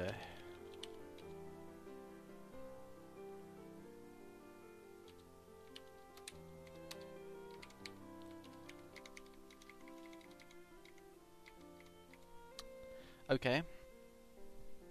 Now,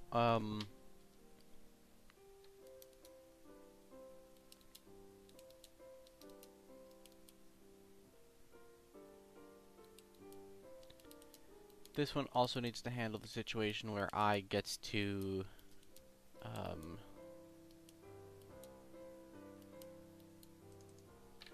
this should be end. But the other one needs to handle this case as well. Right, in the same way. So if I got to size, then write one more. We don't really need to figure out what the next start would be at that point though, so we can actually ignore that part. Okay, that's feeling pretty good. That's feeling pretty good. If we have compilation, it's feeling pretty good.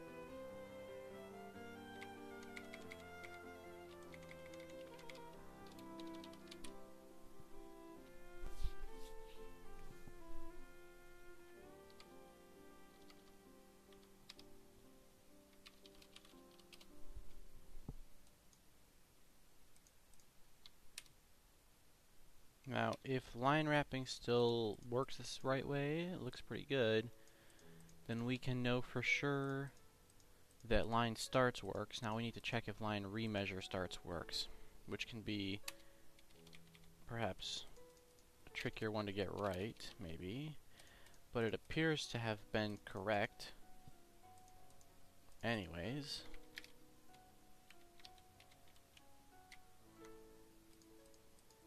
Yeah, okay. So, golden array is still working. And now we're streaming the remeasure. So let's see if we can compile in the gap buffer. Okay. Now I want to go to the file view and see if there's any if there's anything I can do to no, wrong one again. File view. There we go. Yes, this one. So remeasure starts is back. Where else do we have the measurement of starts hanging about, not being used?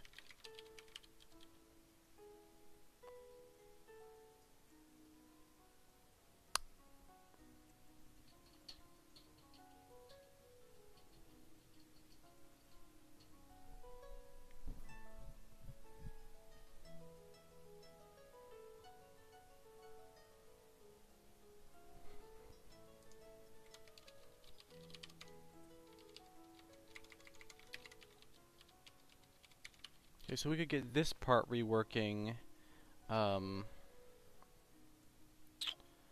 if only we had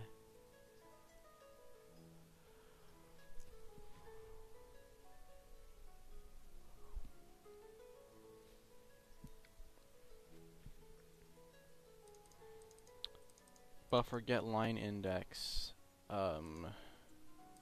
If that was in the abstract layer. Yeah, so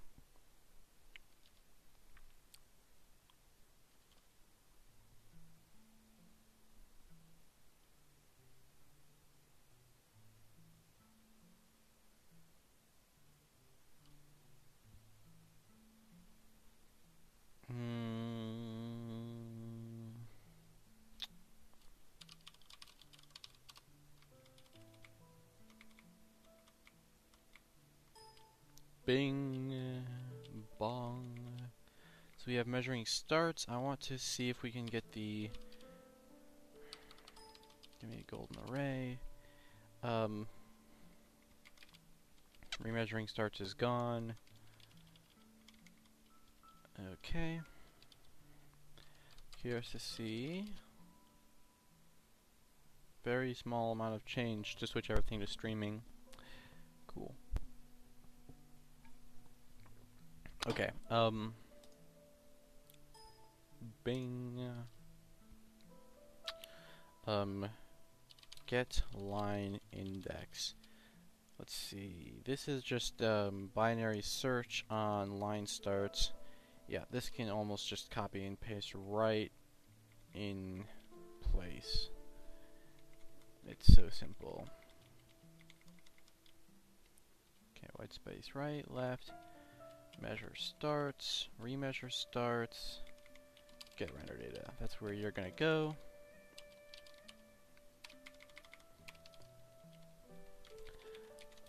Buffer type.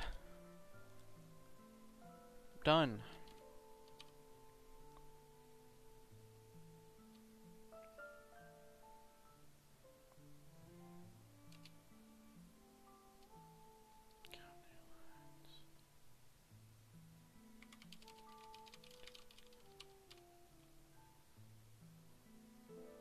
Okay, so count new lines should be streamed. So,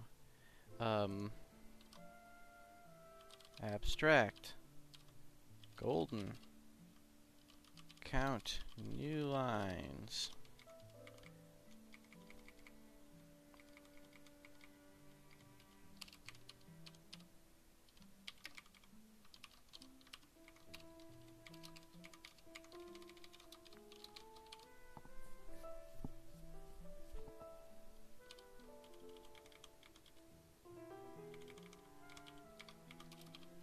see what we can do here. Yep.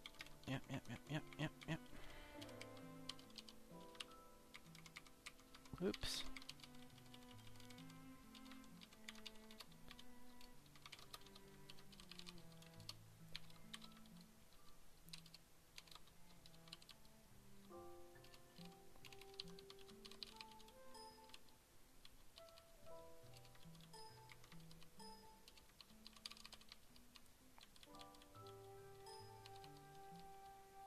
Okay.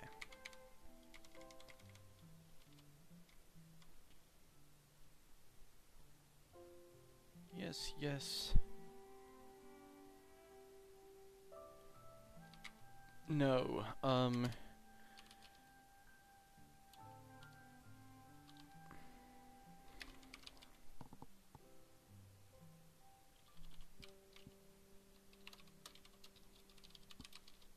there we go. We don't want that so much. And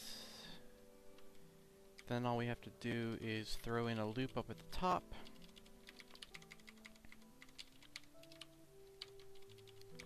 And set that loop up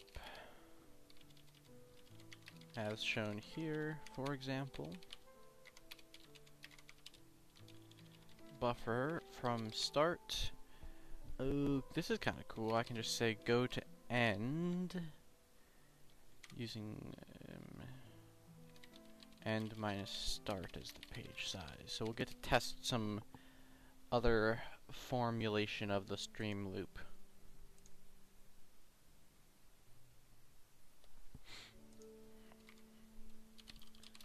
Stringify good on the loop.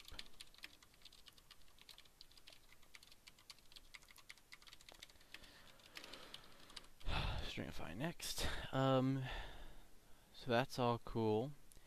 And at each step, we're just going to basically say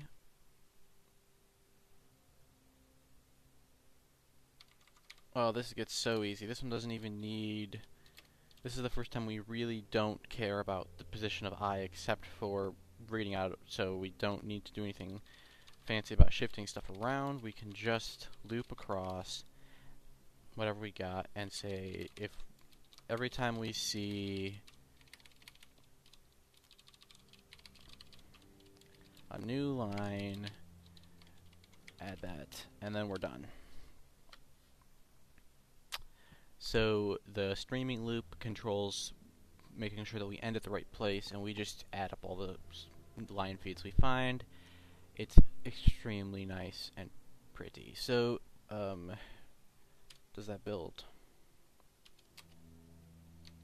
Type buffer. Let's try buffer type. Data not even used. There you go. Gap buffer. Bye-bye. But gap buffer count new lines.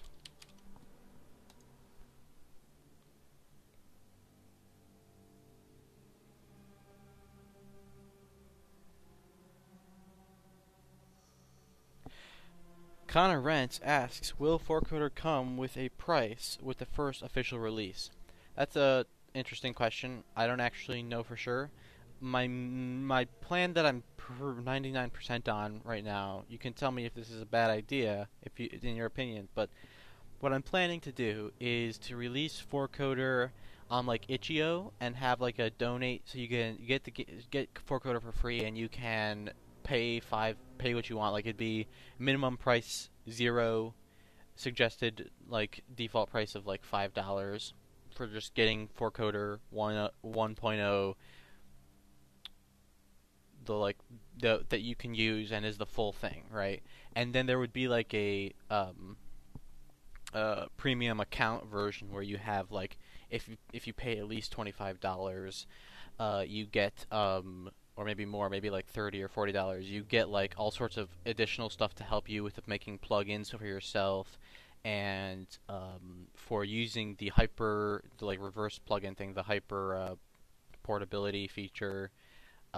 stuff like this, which would still come with the free one, or yeah, with the like the free or pay suggested $5 donation one would come with all those features, but it wouldn't come with like all of the supporting things that help you actually use them. So you could use plugins, you could like take someone's open source plugin and use it, and that's fine. But like if you wanted to get constant updated information on what I'm working on and get help with making your own plugins and stuff, then you would pay the full like premium pro price, if that makes sense. So, and that would include like the customization API and everything. So basically, kind of what I'm doing on Patreon right now, where I have two tiers, except the low tier would be free at its minimum, and the upper tier would be more than $5, but none of them would be monthly fees. But they would only apply to like 1.0 and the versions and bug fixes on 1.0.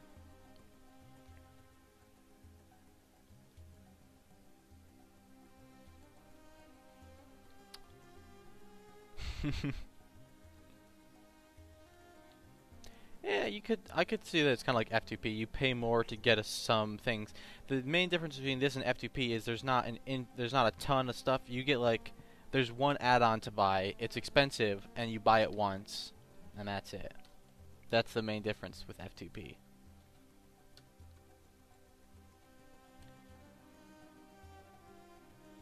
It's more like, in my mind, an actual product too. Like the thing I'm selling isn't cosmetic. Right, the thing that you get at Premium Pro is more than cosmetic. So that's pretty good. But yeah, it's got some similarities to free-to-play.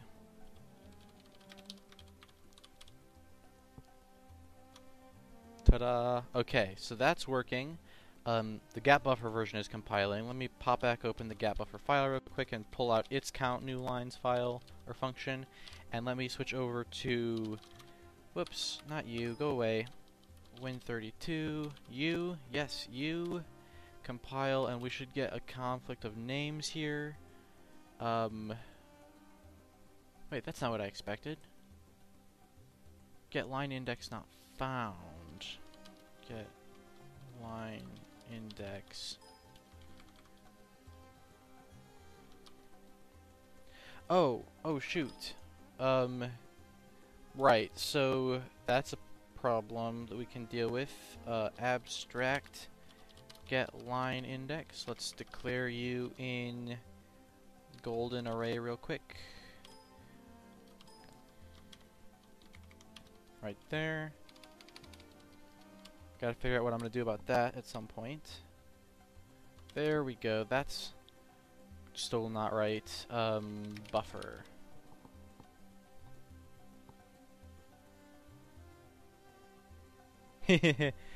Yeah, Fucon asks if I think Cohen, as in Martin Cohen, is gonna win over against me, because we're sort of in a competition here, in a way.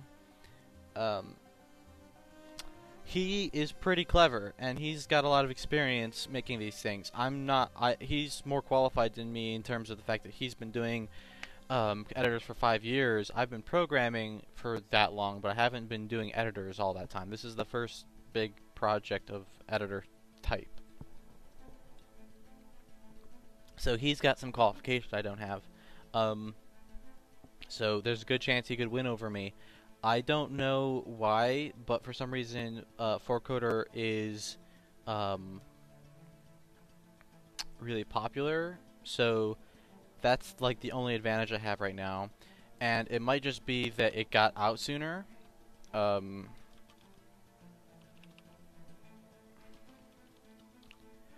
I haven't actually checked some things for a while, so let's take a quick peek and see.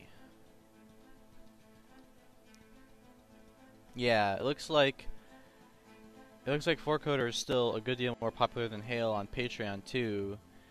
So that's sort of an asset that is nice on my side of the thing. Plus, I do have experience with code intelligence type stuff. Roughly speaking, I don't have any experience lexing C and parsing C and C++. but I do have some knowledge of like language related stuff, and I'm pretty good with algorithm inventing and stuff like that, which is kind of important for that. So at the end of the day, Hale will probably be a better editor when he finishes it, like a better system for setting up, like it'll be smaller and able to do lots of stuff. Whereas 4coder at the same size is like nothing. It doesn't do anything. But the technologies that I'm going to work on with the code intelligence stuff, once I get to them finally, will be a big deal. I don't know though, I haven't used Hail enough, so it's hard to say. And we might end up finding a way to merge our efforts so that we just become the new Emacs and Vim and no one wins, you know?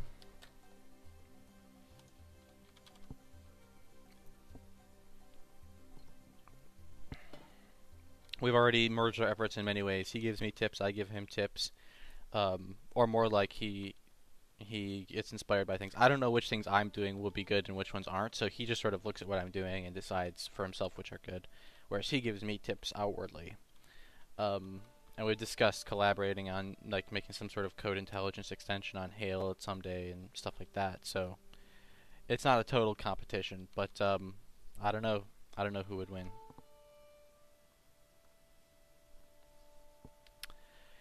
The other thing I'm gonna work on that'll be big is like the plugin stuff. I know he's gonna move towards trying to do a native style plugin system, but I don't know if he sticks with Lua, which is what he has now. I don't know how well that'll go. I don't know how many people will want to learn Lua to use Hail, you know.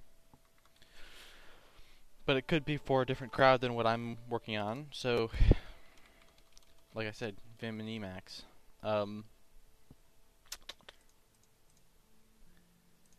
So we've got, which mode am I compiling in right now? I don't even remember. I'm compiling with golden array, and it's working. So let me make sure everything looks right.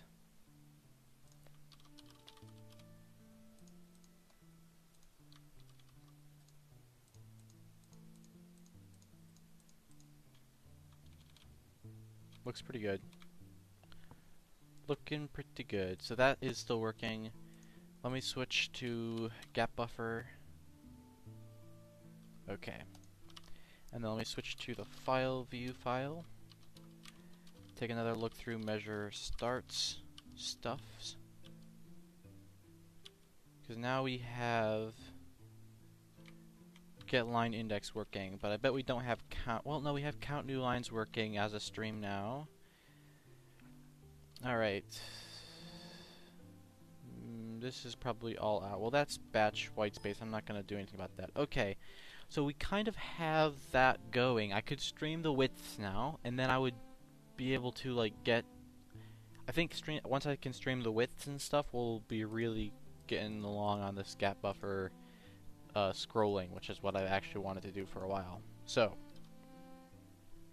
let's get back to the abstract one once again. Let's pull up the golden array, and let's look at width.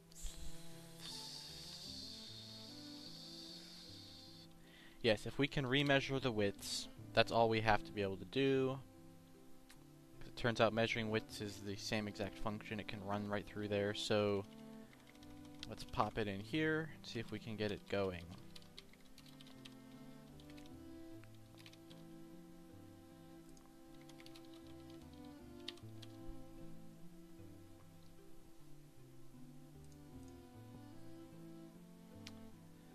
Alright. Measure, remeasure widths. We want the same signature, except that I want my buffer type to be interchangeable.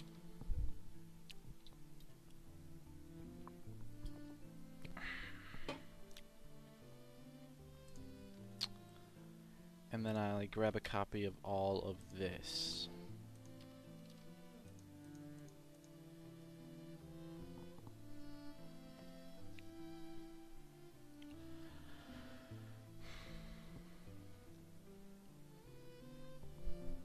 Okay, so as usual we have the annoying factor that I can't terminate with whatever character I want, which was a nice little optimization in Golden Array World, because everything in Golden Array World is much, much simpler.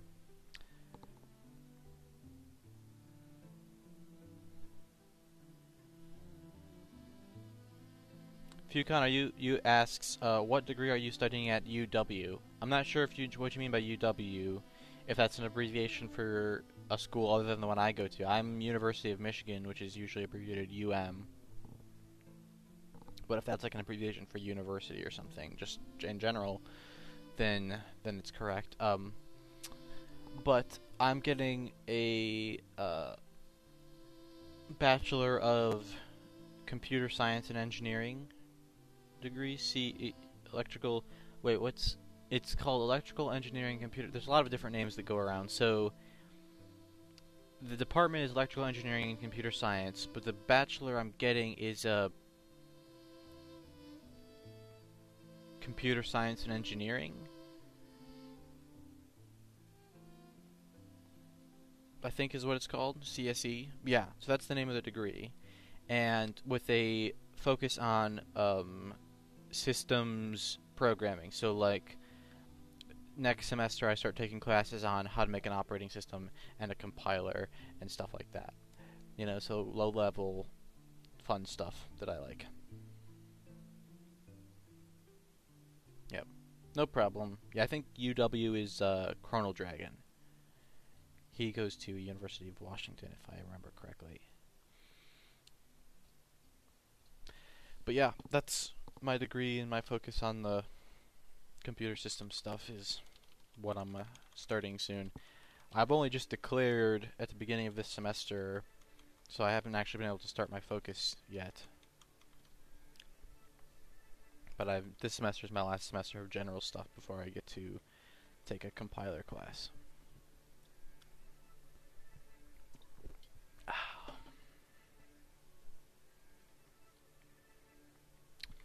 Alright, so as usual I need the loop. Need that right there. Starts, widths, line count, data. It's gonna be hard to say for sure. Let's see, that's all good looking though. That's correct.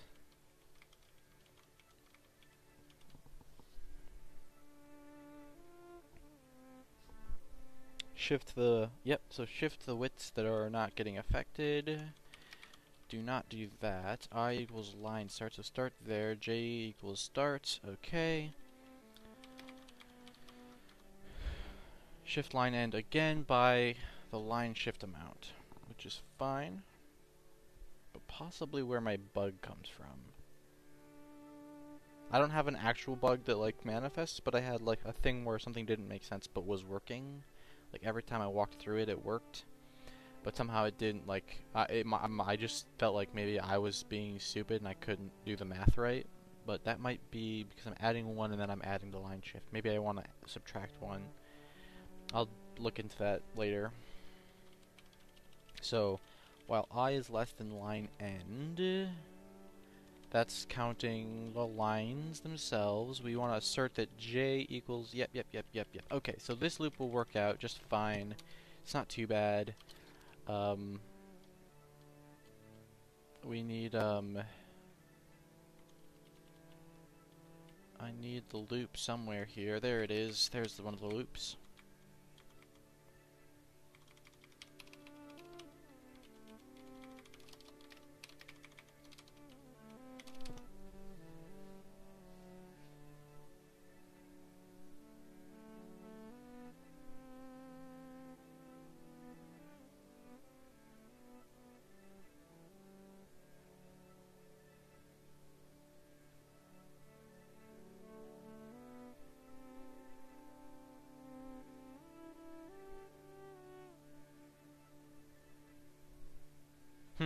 Interesting. Yeah, I could have worked on fast tracking, and I should have, but I preferred to, when I was several years ago, when I was first starting out, I preferred to like diversify and look around. So like I took some math courses and I took some other stuff, which slowed me down a lot. And like in high school, I didn't fast track through either. I finished 4 years, which didn't need to be finished. Could have been done in less, and took the time to diversify there too. Hard to say that it was a mistake, but sometimes I get annoyed by the fact that I'm in school. Other times I'm not so annoyed. Hard to say. Hard to say what I should have done.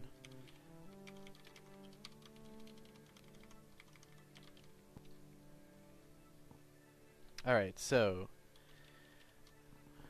we're streaming and everything, and this time we're gonna have to do the shifting stuff.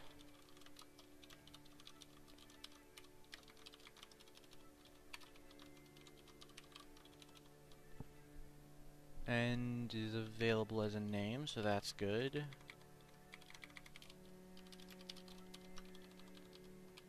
Alright, so I say while I is less than there. Okay, so this actually is a little bit complicated because what we have is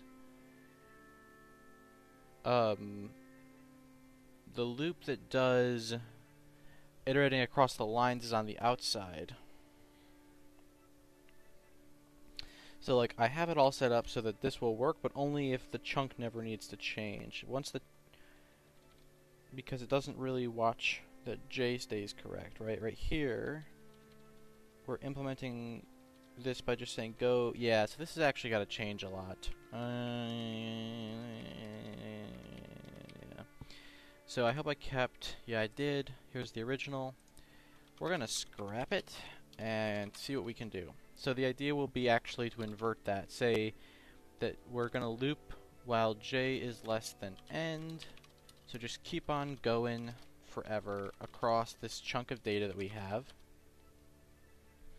And as we go, we want to say, look, what is CH?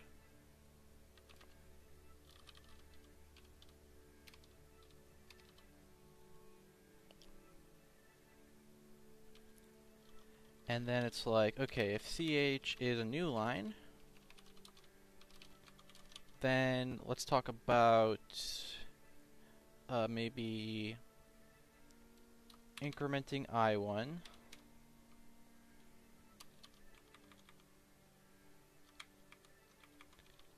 So yeah, incrementing I1 and asserting that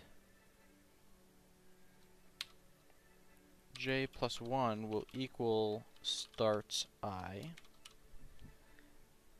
Sure. And let's talk about setting the width back to 0 when that happens. And before all of that, I want to take the widths array, wherever I was on that line, and store the width that I've accumulated. Otherwise, take the width and plus in the value of the character measurement, like so. Not bad. The starting position is J.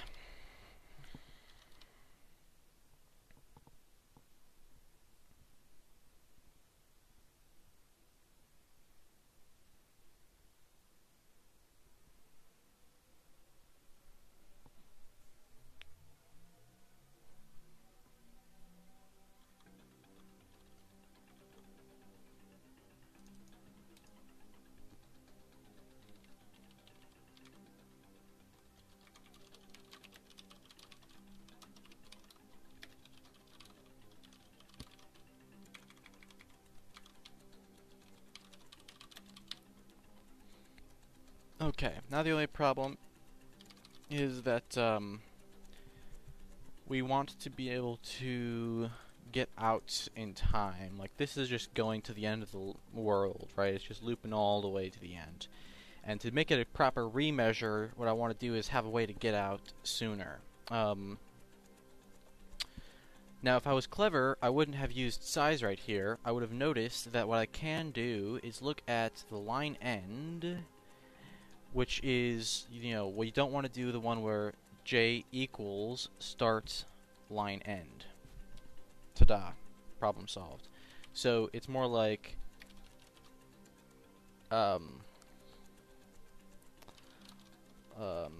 start line end. Now the only trick is if line end equals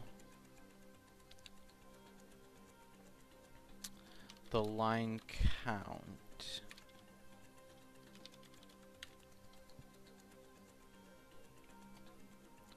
Wait, up here, line count gets adjusted. It never got written back out. That's kind of weird, isn't it? Why didn't buffer line count get changed?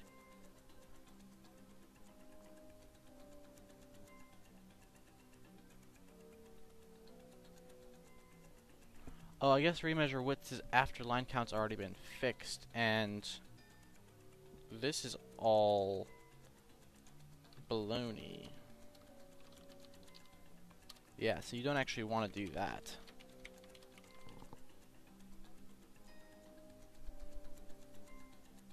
So I look at my line count.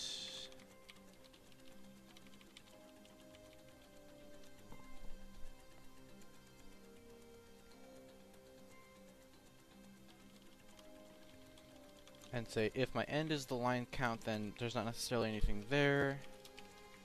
So then we'll use the buffer size.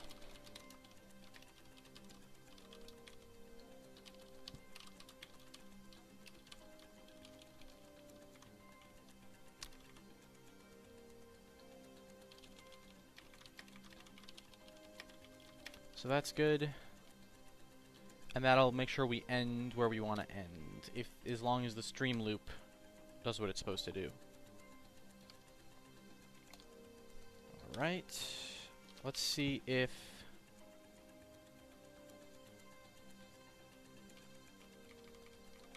we can pile under this mode.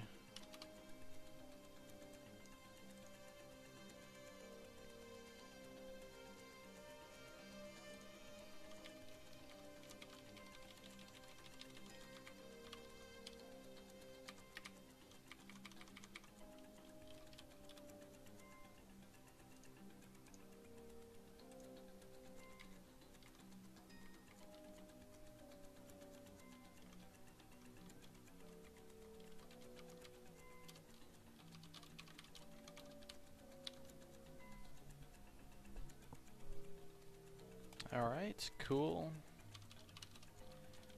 What is this up here? Why do I still have this? Alright, that's out. Nice, it's down.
Hello, Snuffleupagus Programming, Insobot.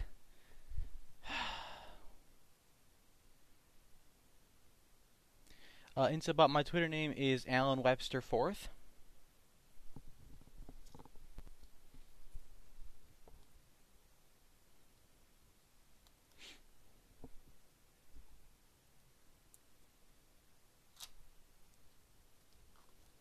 Do you have a Twitter, Insobot? Are you gonna follow me, or what's the deal?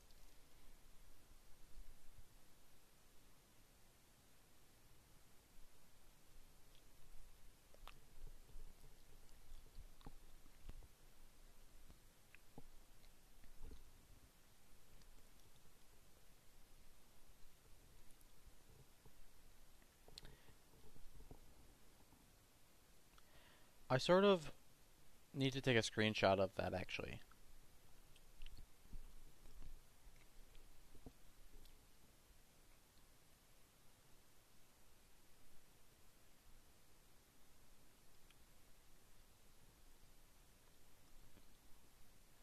What's host? How did you make it? You made a Twitter on host? What does that mean?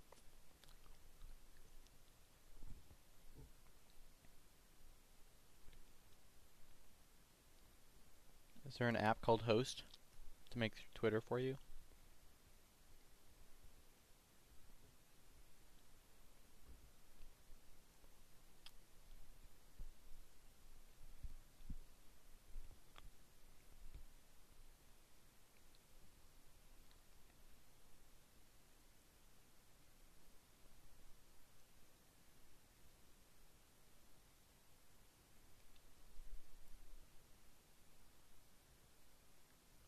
Host means computer science?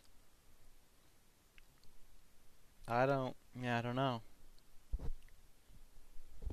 I don't know about that. Maybe.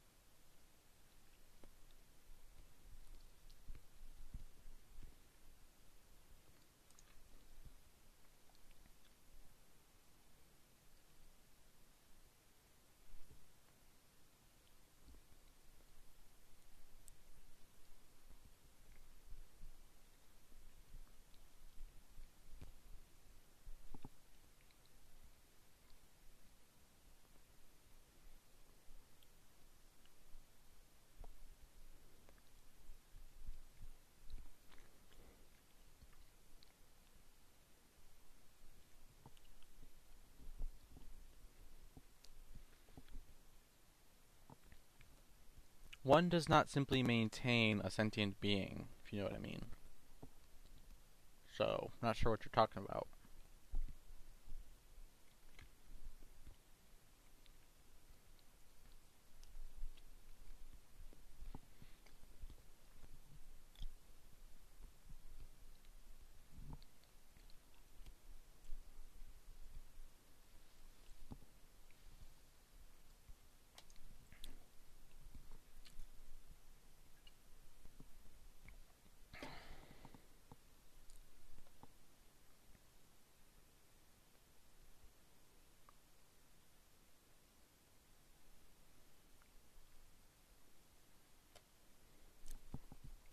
Alright.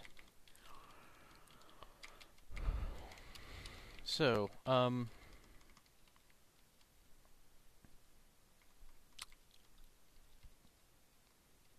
we have remeasure widths kind of done-ish. So let me pop on over to the abstract. Wait, no, wrong one. Pop over to Win32. Alright, we're all set to go. Let me check that it works.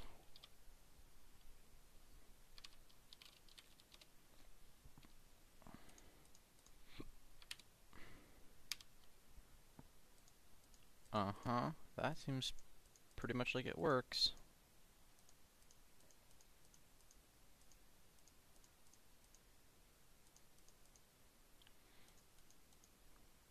Of course, all this stuff that appears to be working is probably less likely to work when I start using the stream on more complicated buffers that actually don't just return the whole thing at once, you know?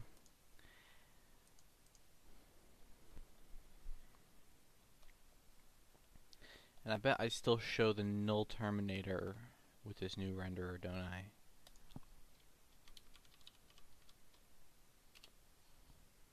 Oh, it's gone. But the cursor doesn't show there either, so I have to figure out how to make that work the way I want it to.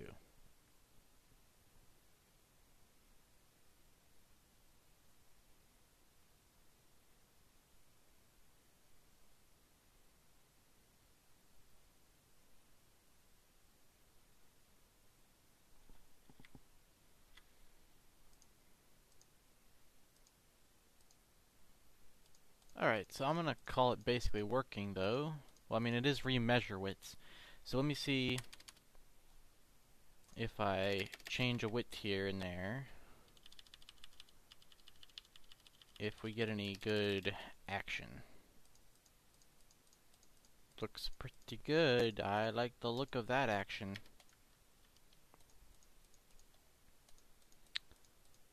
Alright. So, let's switch back to the gold, or the gap buffer. And let's take a look at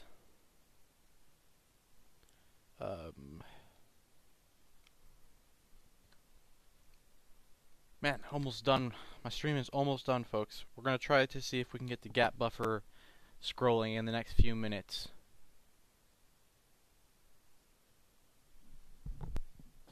Oh, it's raining outside.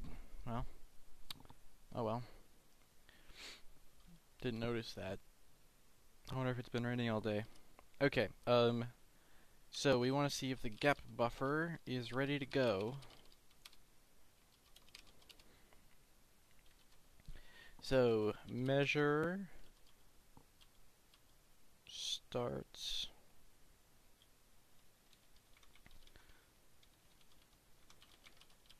Well, one thing I need to do, that's not going to compile because I don't have measure widths, which is fine because I can just pop over to abstract real quick and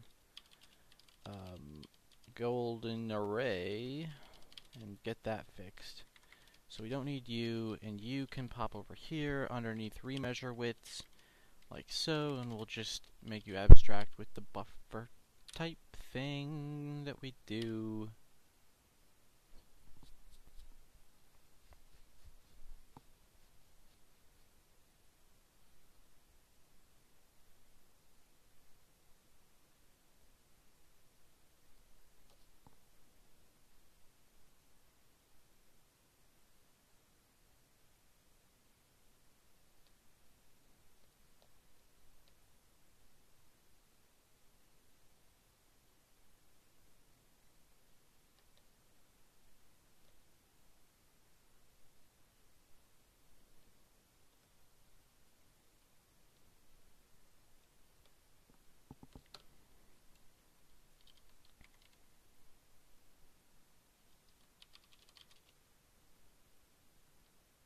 Actually, I need to stream this one.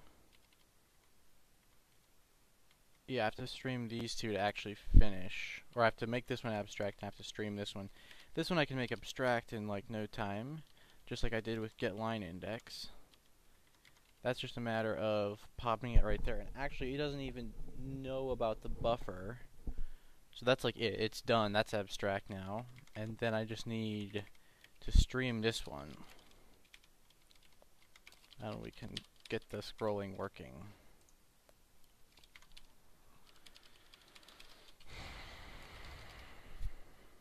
Buffer.